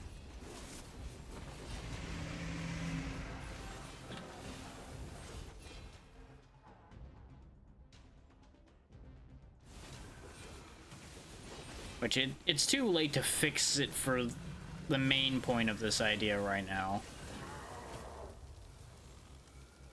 But at the very least, we can finish that.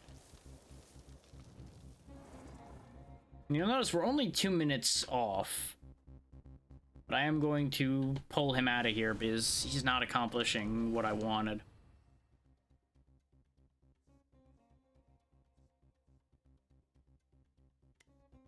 We did accomplish a different angle of getting what I wanted, though. I think. Yes, because we now have 10 in yellow. Need 10 green, which I have. 10 purple, which I have. There we go. We now have the other skill trees opening up to us.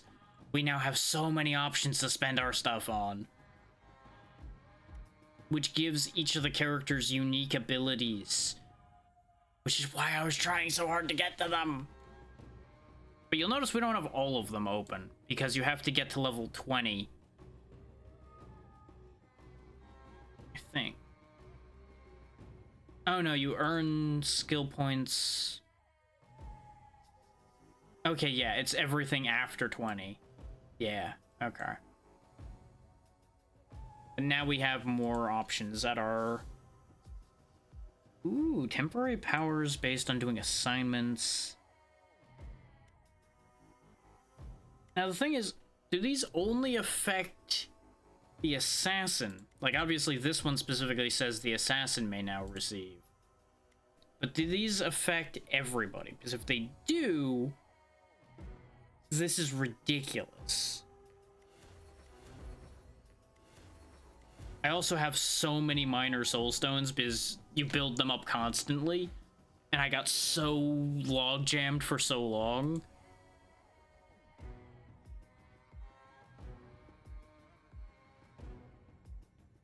I want this one as well. Is the Pyromancer is another one that I use a bunch. But the Pyromancer doesn't have other skill points. That was the only skill point they had.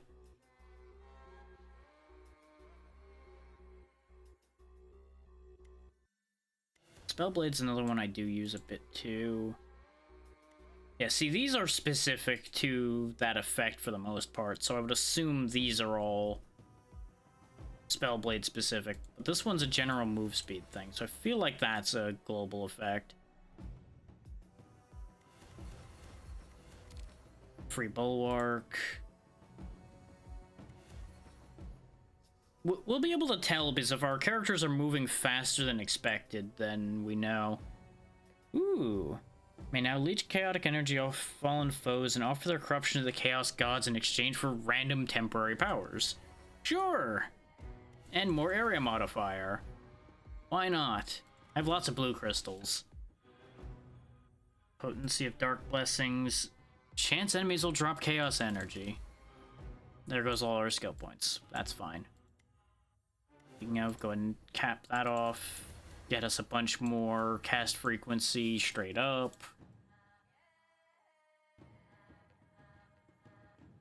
Now we have a lot more rune power to play with.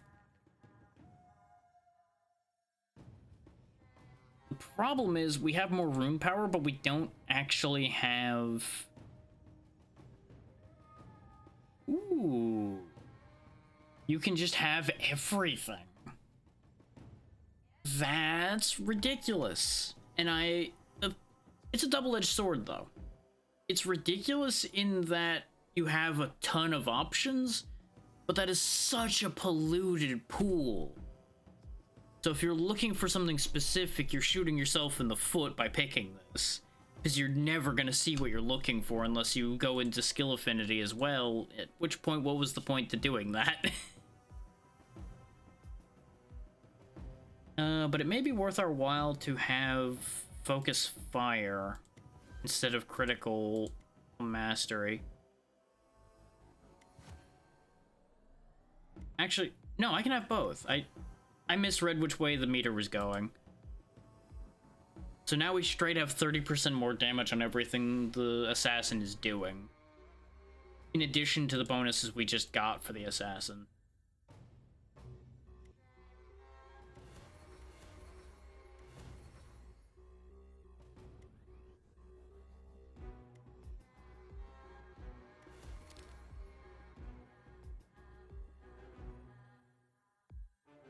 I really should spend these points just so the up arrows go away. Oh, their skill trees are all the way over here. That's why I was confused by that. Ooh, I can summon an abomination if I collect body parts. Neat. Strong abomination. Oh, that would have been nice too. Ah. Just don't think about it. Build catapults, okay. See, this is what I wanted the whole time, is all these unique effects. This makes all these characters a lot more different from each other.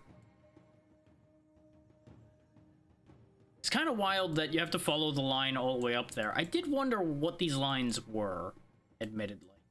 I should have checked that sooner, but again, slow processing rate today.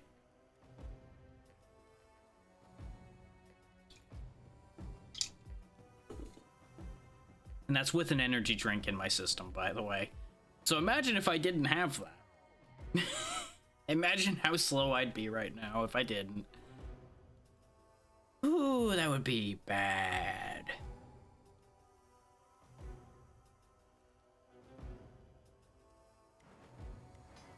Yeah, we need level 40 to get the next weapon, which I am interested in, because it seems to be bomb-based, which could be interesting. I'm actually gonna go back to their first weapon, I think, because these are both thrusts. I'm gonna go with what I was talking about of boosting our form to have guaranteed criticals in an attempt to get that speed mode I was talking about done, especially now that we have our boosted damage thanks to focus fire. I do need to change our skill mastery and skill affinity, though. Do we want skill? Oh, we don't have skill affinity thrust, though, so I can't guarantee thrusts showing up, which is fine. We also can't get any other thrust moves. But I think there was already enough in the rogue's pool that it'll be fine. This was the move I was looking for the whole time, by the way, double slash. His double slash is just such a good attack when it comes to slash effects. Let's see. Just gonna take a look to make sure what I'm saying is correct, because we could get Sharp Spear, On Guard, Flurry, Subdue, Rupture. No, Subdue is Swing. Rupture is Thrust. Yeah, I think we can make this work. I think it'll be okay. Worst case, we like tuck in a smoke bomb or grab a swing or two to finish out the idea. I don't know if this is gonna be fast enough. I will say taking the Council of Lords curse was a bad idea. That did not help. So we're gonna try going like completely curseless and see if this ends up faster. In theory, it should be faster, because we only have to kill 5 lords, but we were getting them at the same time before.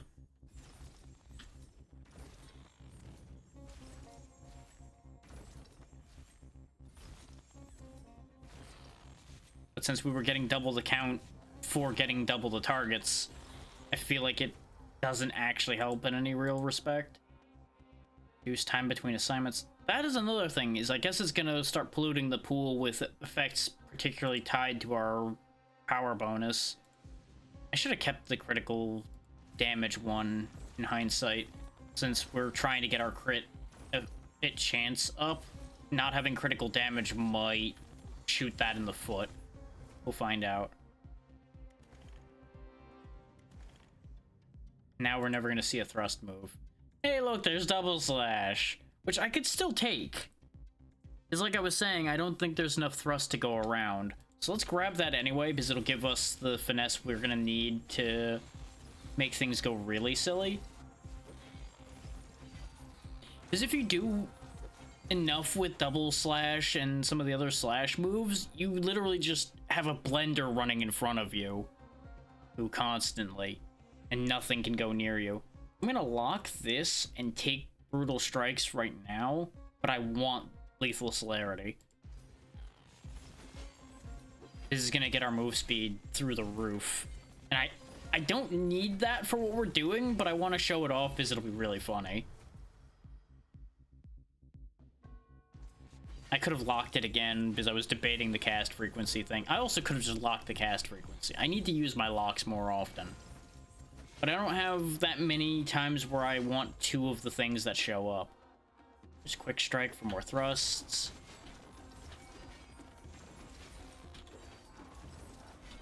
Oh, the target's running away. Interesting. Multicast everything that's physical. But also swing every... Ah! You, stay there. I'll be back for you in a minute. Oh, that's good too, though. Stay. Gimme.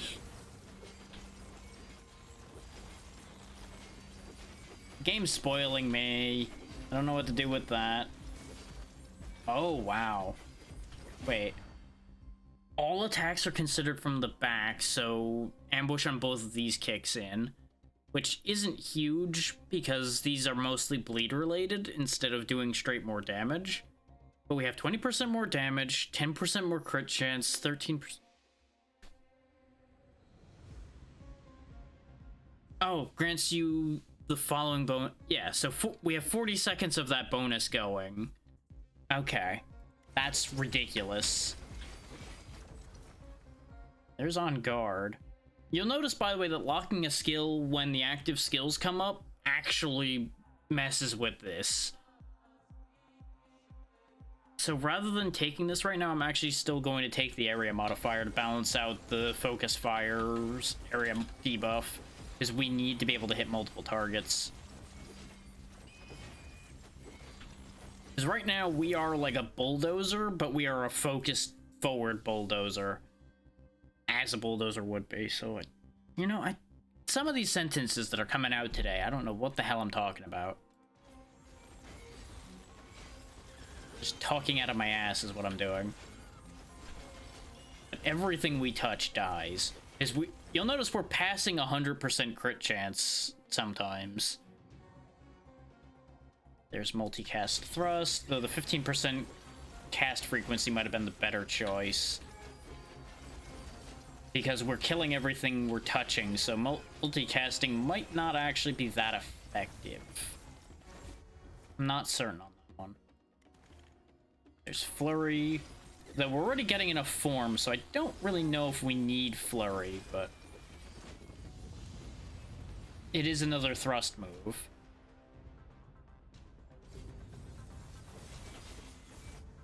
We got another target.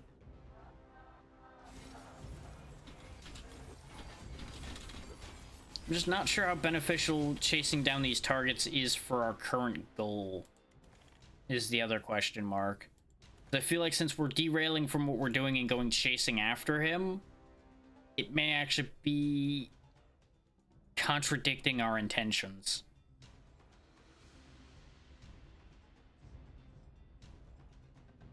I want Rupture, not Subdue.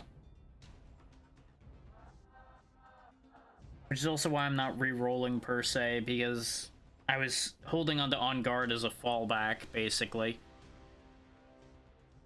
I don't really need On Guard. There's Rupture. Because this gives us stun and it gains us more form. More form's not necessary, but stun can be helpful. Because it also is another way to guarantee us ambush on things.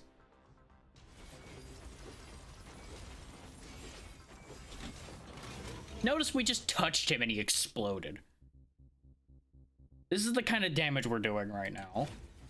Because we're at near 200 form. We have 195% critical damage chance. I don't know if that makes it multiply the amount, but based on the damage we're doing, I think it is. It slices, it dices, it makes julienne fries. Hey, you know what we don't need? This. Get out of here. Don't need that either. Do need that, though. More stabbing.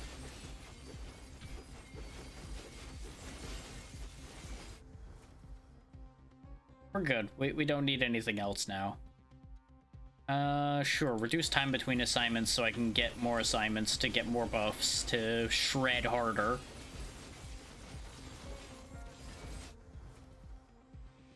I could get better lethal celerity. But I don't feel like we need to move much faster. I feel like we're fine on our speed now. Especially since I'm not even using my 3 dashes, really. Our biggest problem right now is we're not killing that many targets at once. We need to get more area going. Or if the monsters would just be so kind as to spawn faster.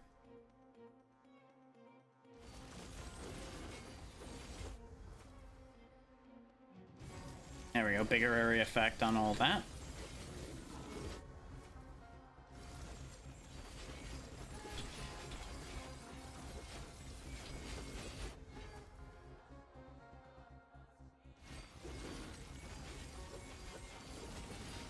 I think our biggest problem is just gonna be not killing enough targets fast enough still. 30% experience bonus will help us level faster, which lets us get power faster, etc., etc. You know the bit by now. Come on. Spawn so you can die instantly. He didn't even finish animating, he just got obliterated.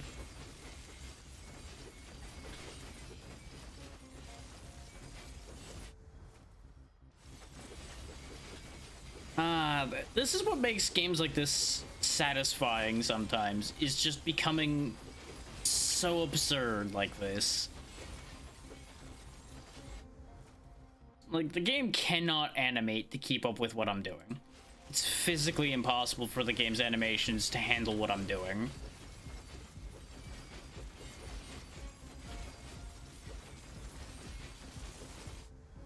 Okay, we are actually starting to cut through their numbers pretty good, because you'll notice we're halfway to 500 already.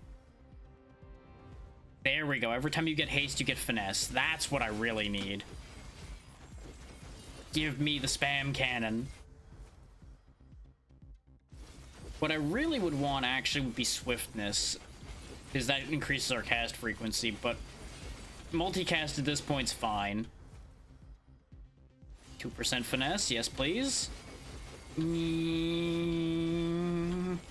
thought I wasn't throwing enough things? Well, good news, more things. All of the things.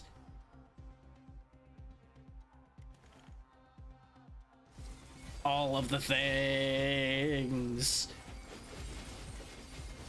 This exact setup is why I have the volume set the way I do.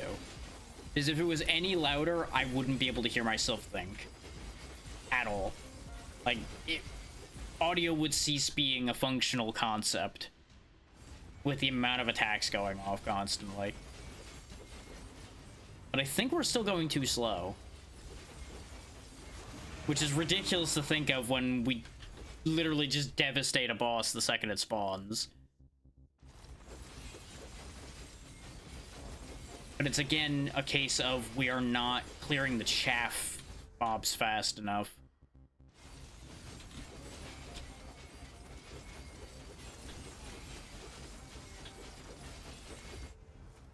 Because I think our area modifier debuff is working against us a bit too harsh.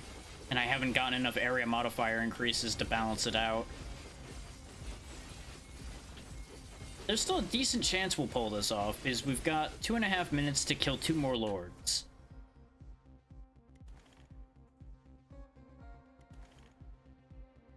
But I almost feel like I should start banishing just to fish for area bonuses.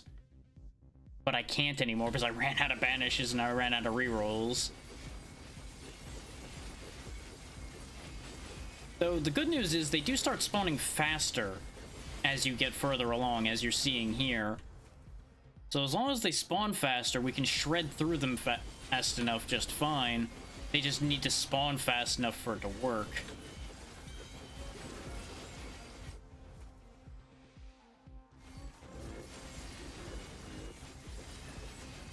Yeah, no, we'll probably be okay.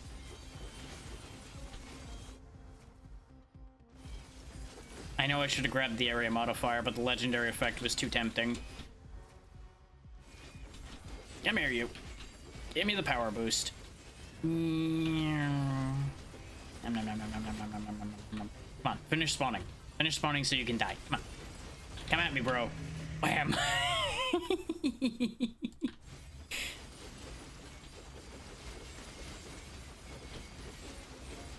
Gotta go faster, faster, faster, faster, faster. Look at that, 100 of them dead already. Keep spawning chaff mobs. Let me destroy the world. This is why I stopped using this setup, though. This setup is stupid. It's so good, but it's so stupid.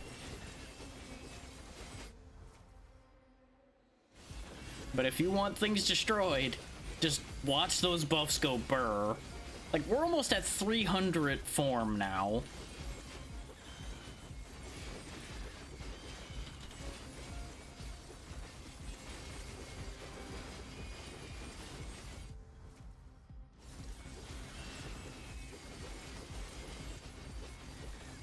We just carve a path through everything in front of us. Constantly.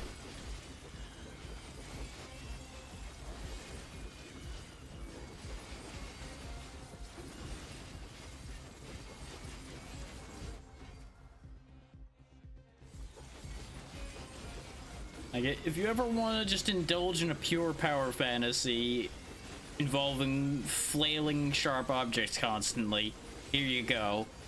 Become the unstoppable Ginsu machine.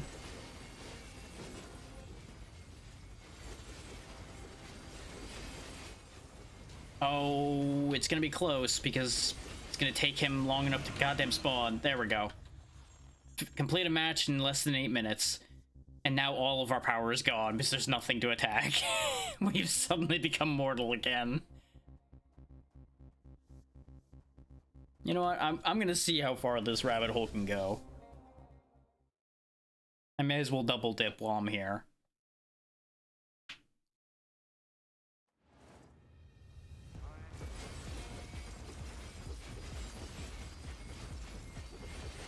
Notice how we just immediately got 100 of both of those buffs again immediately.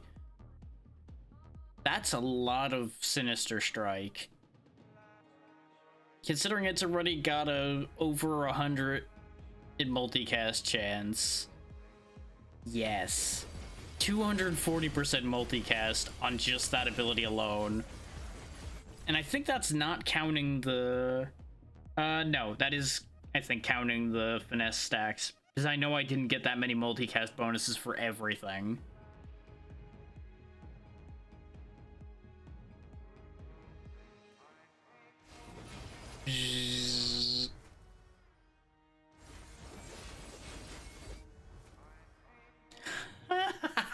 There's what I needed this entire time. Hit more. This is what I needed to be able to clear through everything faster earlier, is just more area effect. Because we do plenty of damage and we attack plenty fast enough, we just had to turn so much, so constantly. Now we don't even have to turn.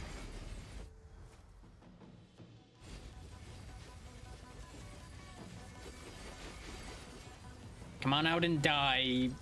Hey, you big boss. Come on. Show up so you can get obliterated. And he's gone.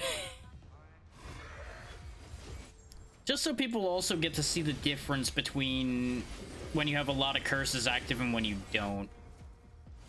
This is how much weaker everything is at that point. Sure, give me some bulwark too. Why not? Give me all of the buffs. Cast more frequently. Look at all of the meters down there for my various skills going constantly as well. Like, they're not even fully emptying anymore. They're like going like a quarter of the way and then refilling. Because they're casting so much more frequently than they would normally.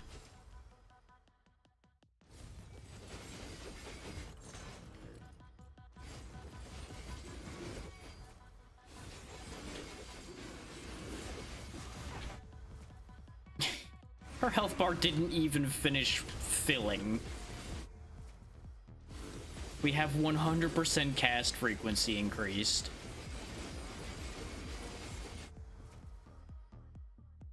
This has officially reached stupidity. Like, it was already pretty bad before, but it's so bad now. We're passing 300 at form constantly. So our critical strike chance is through the roof. And just to look at our modifiers right now. Just look at that. Look at how disgusting these numbers are. 450% critical chance, 250% multicast chance, 293% movement speed. These are fairly normal. These are fine. And down here, the cast frequency, 175%. Oh my god.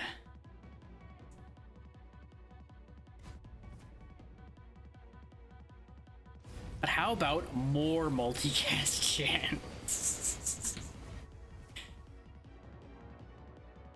Even more multicast. Never stop casting. Like, I have to imagine that these aren't rendering anymore. Like, there's probably like 6 or 7 attacks stacked under each other because it can't render at the speed that I'm attacking anymore.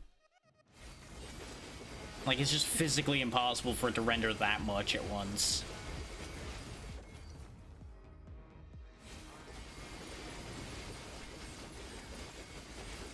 This is the build, by the way, that made me turn damage numbers off. Just in case anybody was wondering. This specifically is the build that made me turn damage numbers off so the computer wouldn't die. And this is actually faster than I've gotten this build to go before, because I stopped at a reasonable point the last time I used this, which was when I won the run. I stopped. Now I'm just letting it ride just to see how stupid this gets. And I feel like the encoder might hate this build. Like, this may make the stream quality start to drop if I keep getting worse. I'm not sure. Oh, hey, now I can cause poison when I make things bleed. Because I needed more damage to be dealt, yes. I'm just skating around the map, hitting everything that's in front of me.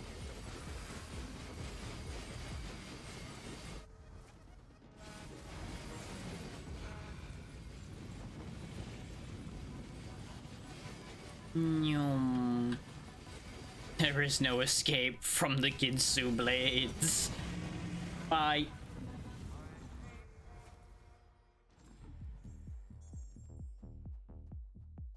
I kind of want to see if this build gets as fast on the higher settings.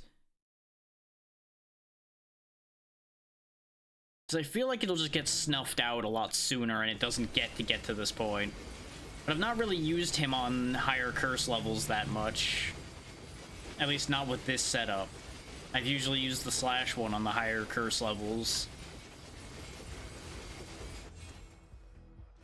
I'm apparently also blocking things, probably because I have over 100 bulwark. That's probably got something to do with the fact that I have an actual block chance that exists. Believe it or not, by the way, this is not the setup I was worried about an epilepsy warning for. Though you may want to shield your eyes if I keep raising the area too much more, because it may stop rendering properly on screen. Not that I think I need to raise the area any further. I feel like I'm hitting a big enough space now.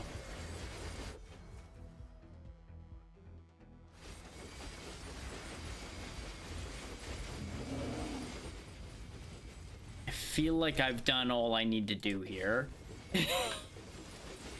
Considering nothing can exist on screen with me. All attacks do poison. Do more poison. Speed. I'm not even aiming at him. Just catching strays alone, he's getting devastated.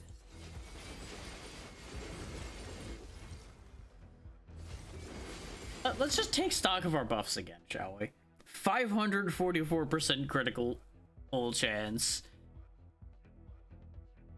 349% multicast, 233 cast multiplier, 351% speed.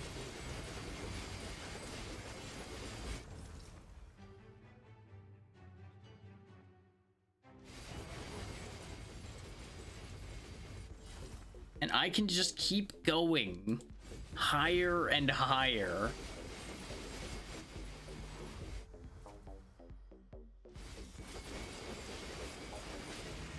And part of what's making this work is actually the fact that I have double slash.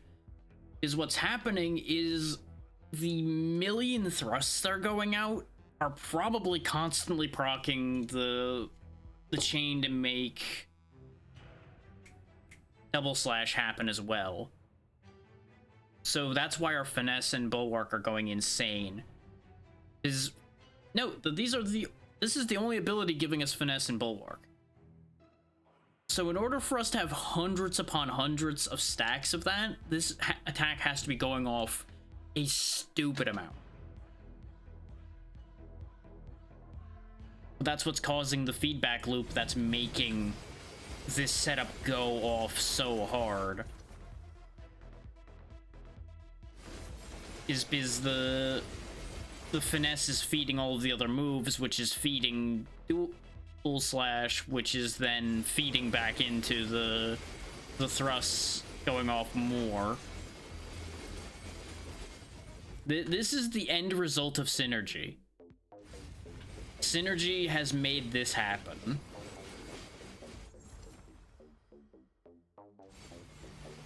Synergy is the problem.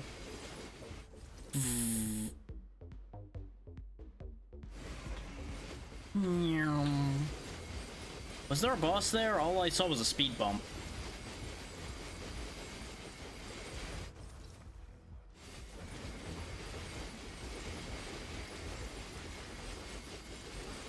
So raising the area modifier further might have been a mistake, considering our stacks are now going even higher and it's getting more ridiculous.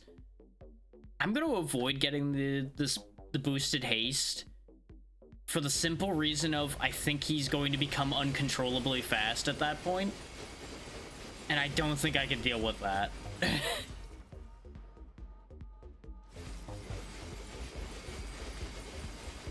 Hi, Prophetess. Bye, Prophetess.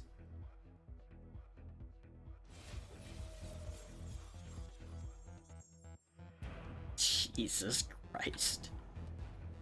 I've done a bad thing here today, and I'm actually gonna stop it. I'm not going to take the easy road to getting the unlock. I could, but I'm not going to. We did get a bunch of things though, because we got the blizzard effect and then whatever the other one was. I already forgot what it was. I think it was another rune. We're killing a lot of elites. Yeah, this one. Increase all damage you cause by 0.3% per missing health point up to 30%. Ooh. That could actually be pretty good, too. I can dig it. So the rogue just got a bunch more skill points on that note.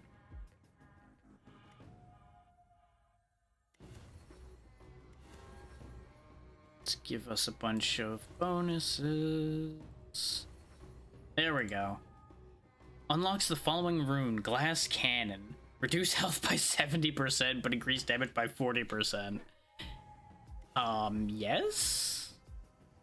Damage modifier up. Oh my god. There's so much good stuff in here. Like, I cannot recommend this game enough if you like this type of game. If you don't like survivor style games, this is not going to change your mind. What this is a lot of that type of game. Like, there's nothing remarkable outside of the genre in it. It's not a game changer. It's just a very good entry in the genre with a lot in it.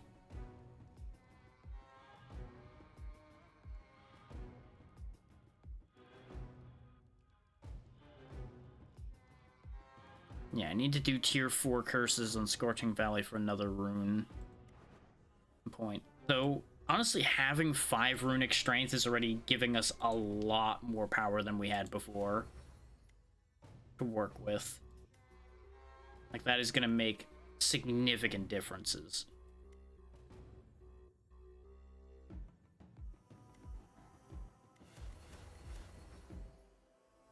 Spending my points.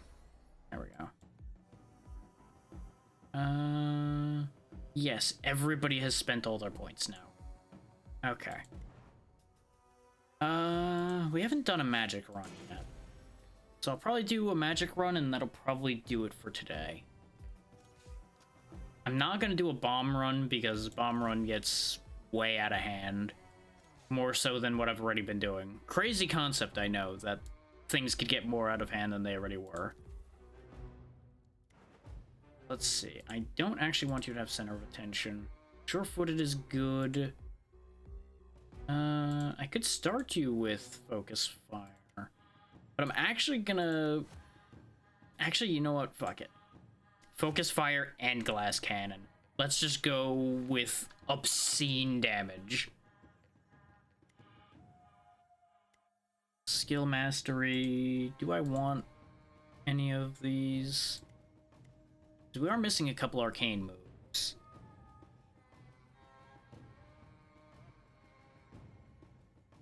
Sure, give me Arcane Slash and Arcane Overload. And Arcane Assault.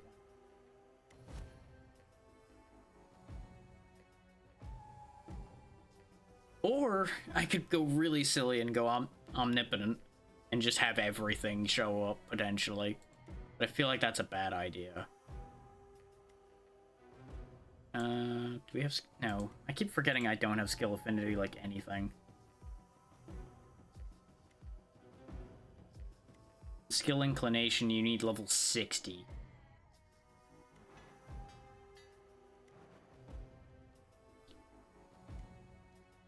Why is it still showing the assassin on this screen? This would let me do more fire, but fire's not what I'm aiming for right now. If I was gonna do fire, I'd go pyromancer. We'll give tier 4 a shot. I feel like going for tier 4 with all of the negatives I have going towards my health and things right now. Oh wait, no, we did tier 4 on this one already. Wait. Didn't one of these say I needed to do tier 4? Or did I read the number wrong? Was that tier 6? Yeah, that's tier 6, that's why. I had the eye on the wrong side. Well, we're going to tier 5 then. This is such regret inbound, but we're doing it. if this run ends in like 5 minutes, I will of course not stop with just that, but y'all know how this works. We also haven't discussed Radiance.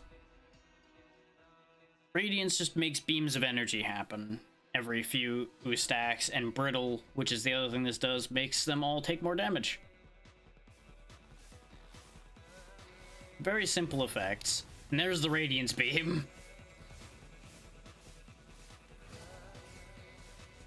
It is just a giant death cannon.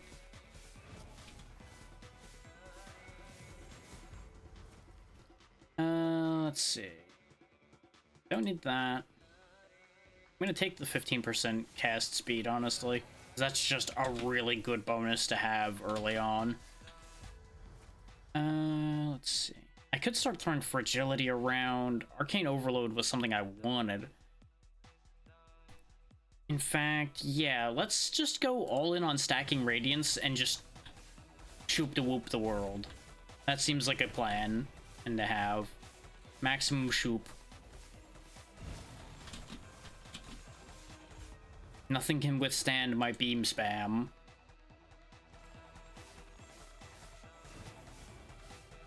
And who needs to aim when I just yeet bolt everywhere?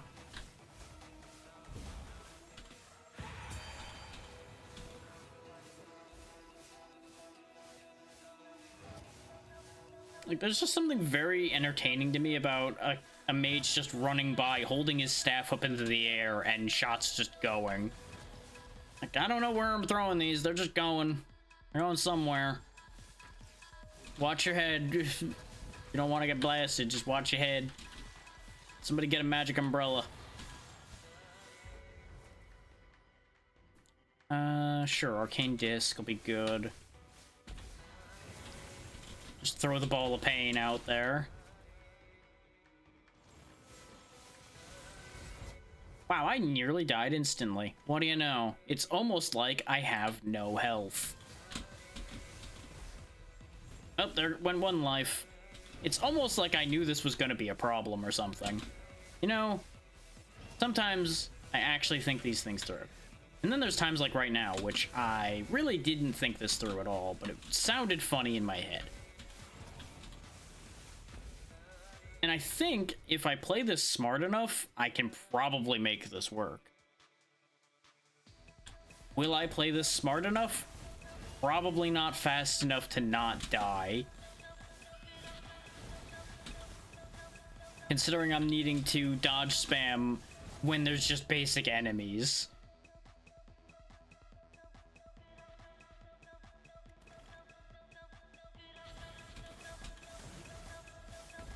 I mean, there are elites in play. That is true. But there's no bosses yet, and I am in constant danger of death. And we've already lost a life. It might be a smart move for me to have Arcane Shield.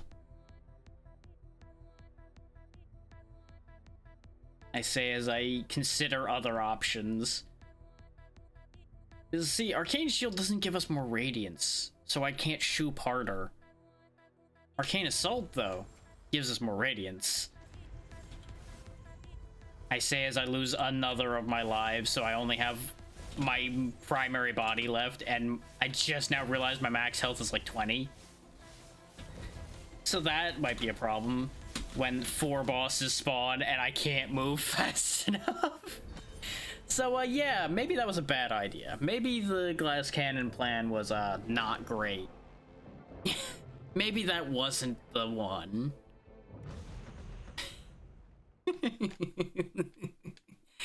I think the setup could work. I think glass cannon's the problem. At the moment, at least. So we'll remove that, and,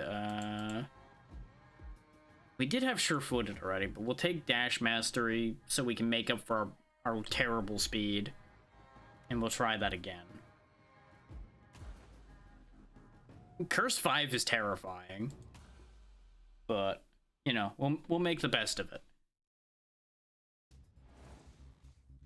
No matter how this attempt goes, we will be stopping after this.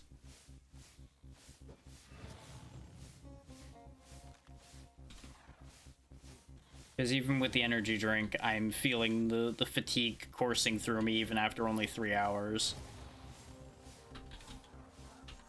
This is what happens when you get up early and you've only slept a consistent, like, hour at a time the previous night. It was awful. But, you know, we're here anyway.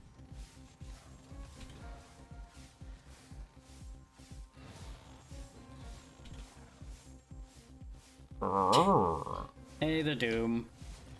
How goes?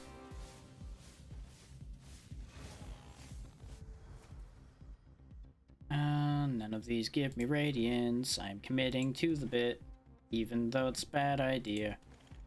Where are my radiance effects?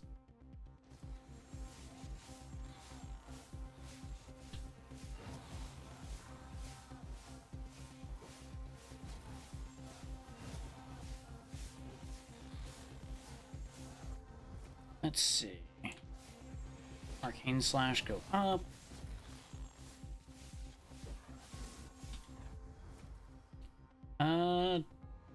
Actually, that could work. Because that'll fire off more Arcane Slashes. Fair enough, fair enough. And if I keep firing off Arcane Slashes, much like with Double Slash giving us Finesse, I could scale our Finesse up to get our multicast up to... Yes, yes, yes, yes. The loop can work. The loop can work. Because if I get the multicast up enough, we start getting Radiance going hard enough to then just throw beams everywhere.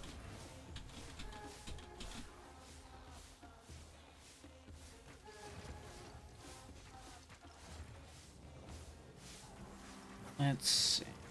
Our damage output right now, though, stinks. Which is not a surprise, because we're just throwing tiny bullets everywhere. Now, do I want arcane power is the important question. And I think the answer is yes, so what I'm going to do is lock that and grab arcane sparks first. I'm doing fine other than last night not having been kind. But, you know, I'll live.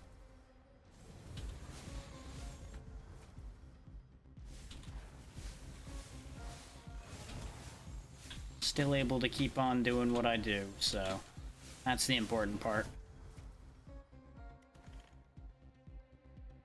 Arcane Overload again, because that wasn't really not working. Yeah, you know, that's how it goes. It still beats the hell out of when I was working retail. I'd rather have multiple bad nights than go back to working retail.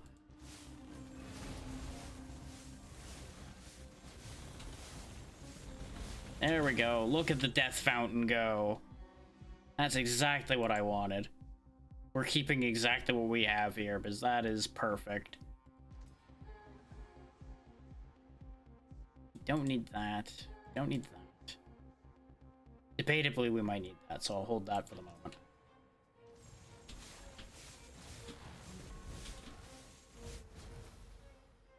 We'll grab the health, because I'm probably going to need that at the rate this is going to go.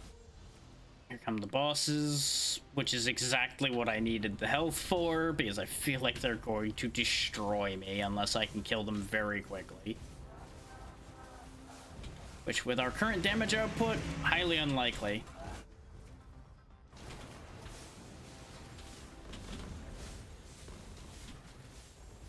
Yeah, we are barely hurting them. No.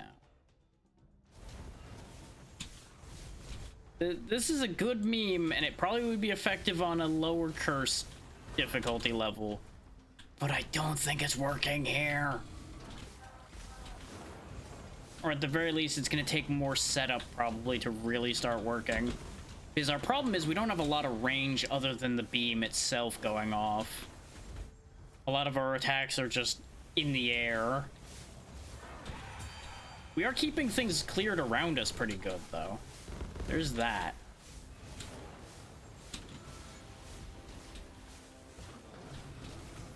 We just can't really put the hurt on the bosses the way I would like to.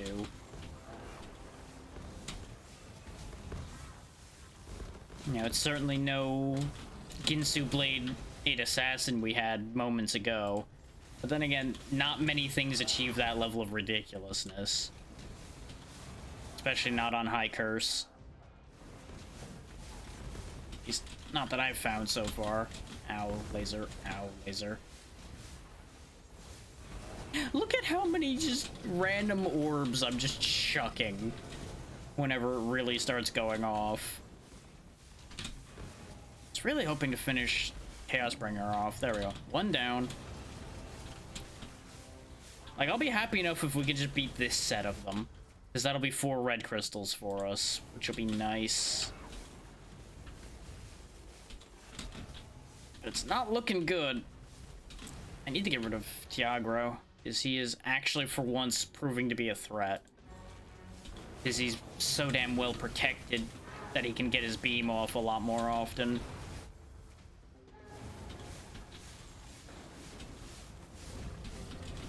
Because it's so hard to get close to them with the Prophetess just chilling there, throwing her big AoE down as often as she damn well pleases.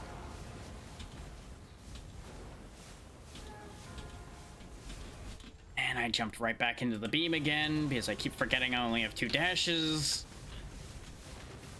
They're longer dashes, but it's still only 2 dashes.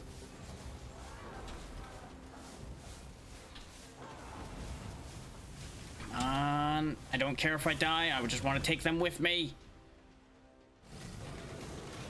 There we go. Clean the house.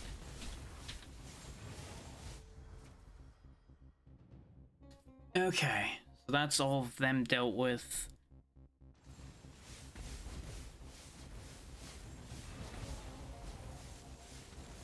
Sparks everywhere.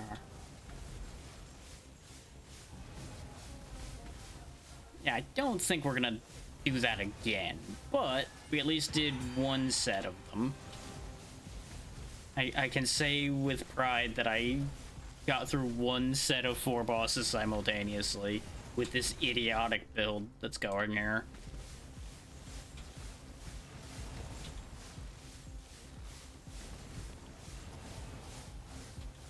Which 100% could become a real build. I just need to not use some of the moves I'm using. Some of the moves need to be replaced.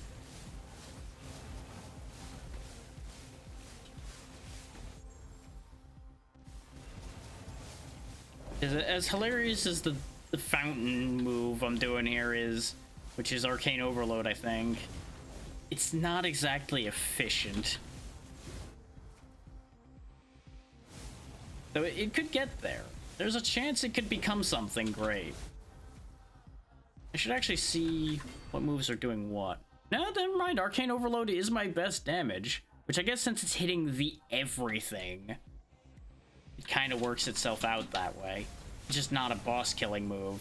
So maybe I need to replace like Arcane Sparks or something with a boss killing move then. And I suppose I do have a redundancy between having Arcane Power and something generating Finesse as well. So maybe that's the problem.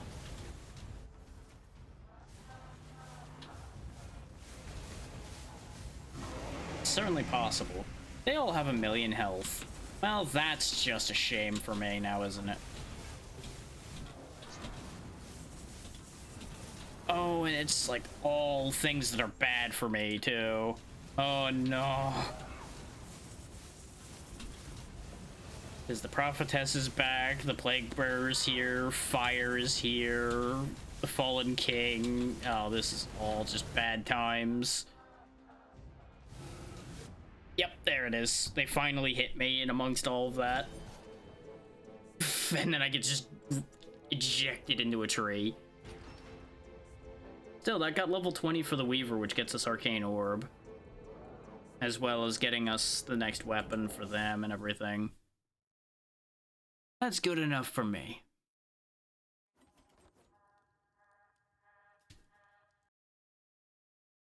Oh yeah, I just did bad math. I was like, wait, why do I have another runic power available? But it's because I had 6 power, I just only used 5. Because we had no good 1-pointers left. Let's see. Where am I sending us all?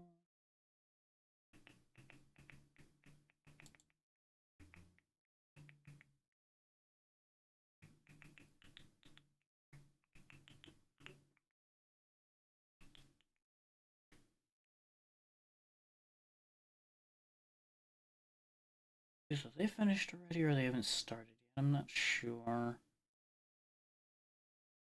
Because one obvious answer I had isn't available right now. I know they're doing a whole week of birthday stuff, so obviously I would have gone there, but they're not around right now. Go see what Taffy's doing. I enjoyed interacting with them when we did the birthday thing with Jackie. Sure, why not? We'll go with that.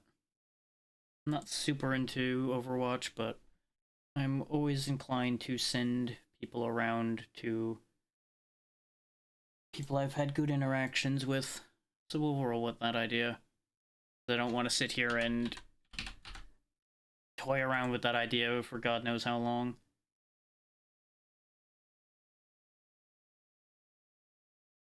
I don't know how long they're going to be going for, because they're going for 2 hours. I don't know how long they usually run.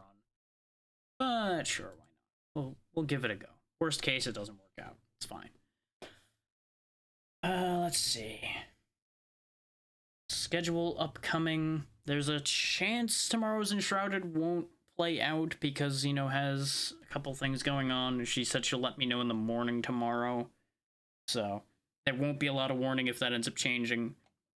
Worst case, I'll play it by ear. Another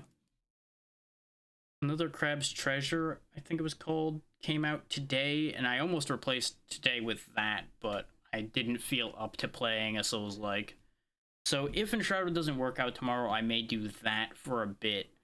And there will also most likely be some collab action later on that day, but I probably won't be covering it myself, but I'll put out the link for where I'll be at that point. And Saturday is going to be delayed most likely because I will be guesting for a friend's birthday on Saturday, which happens to coincide with normal stream time.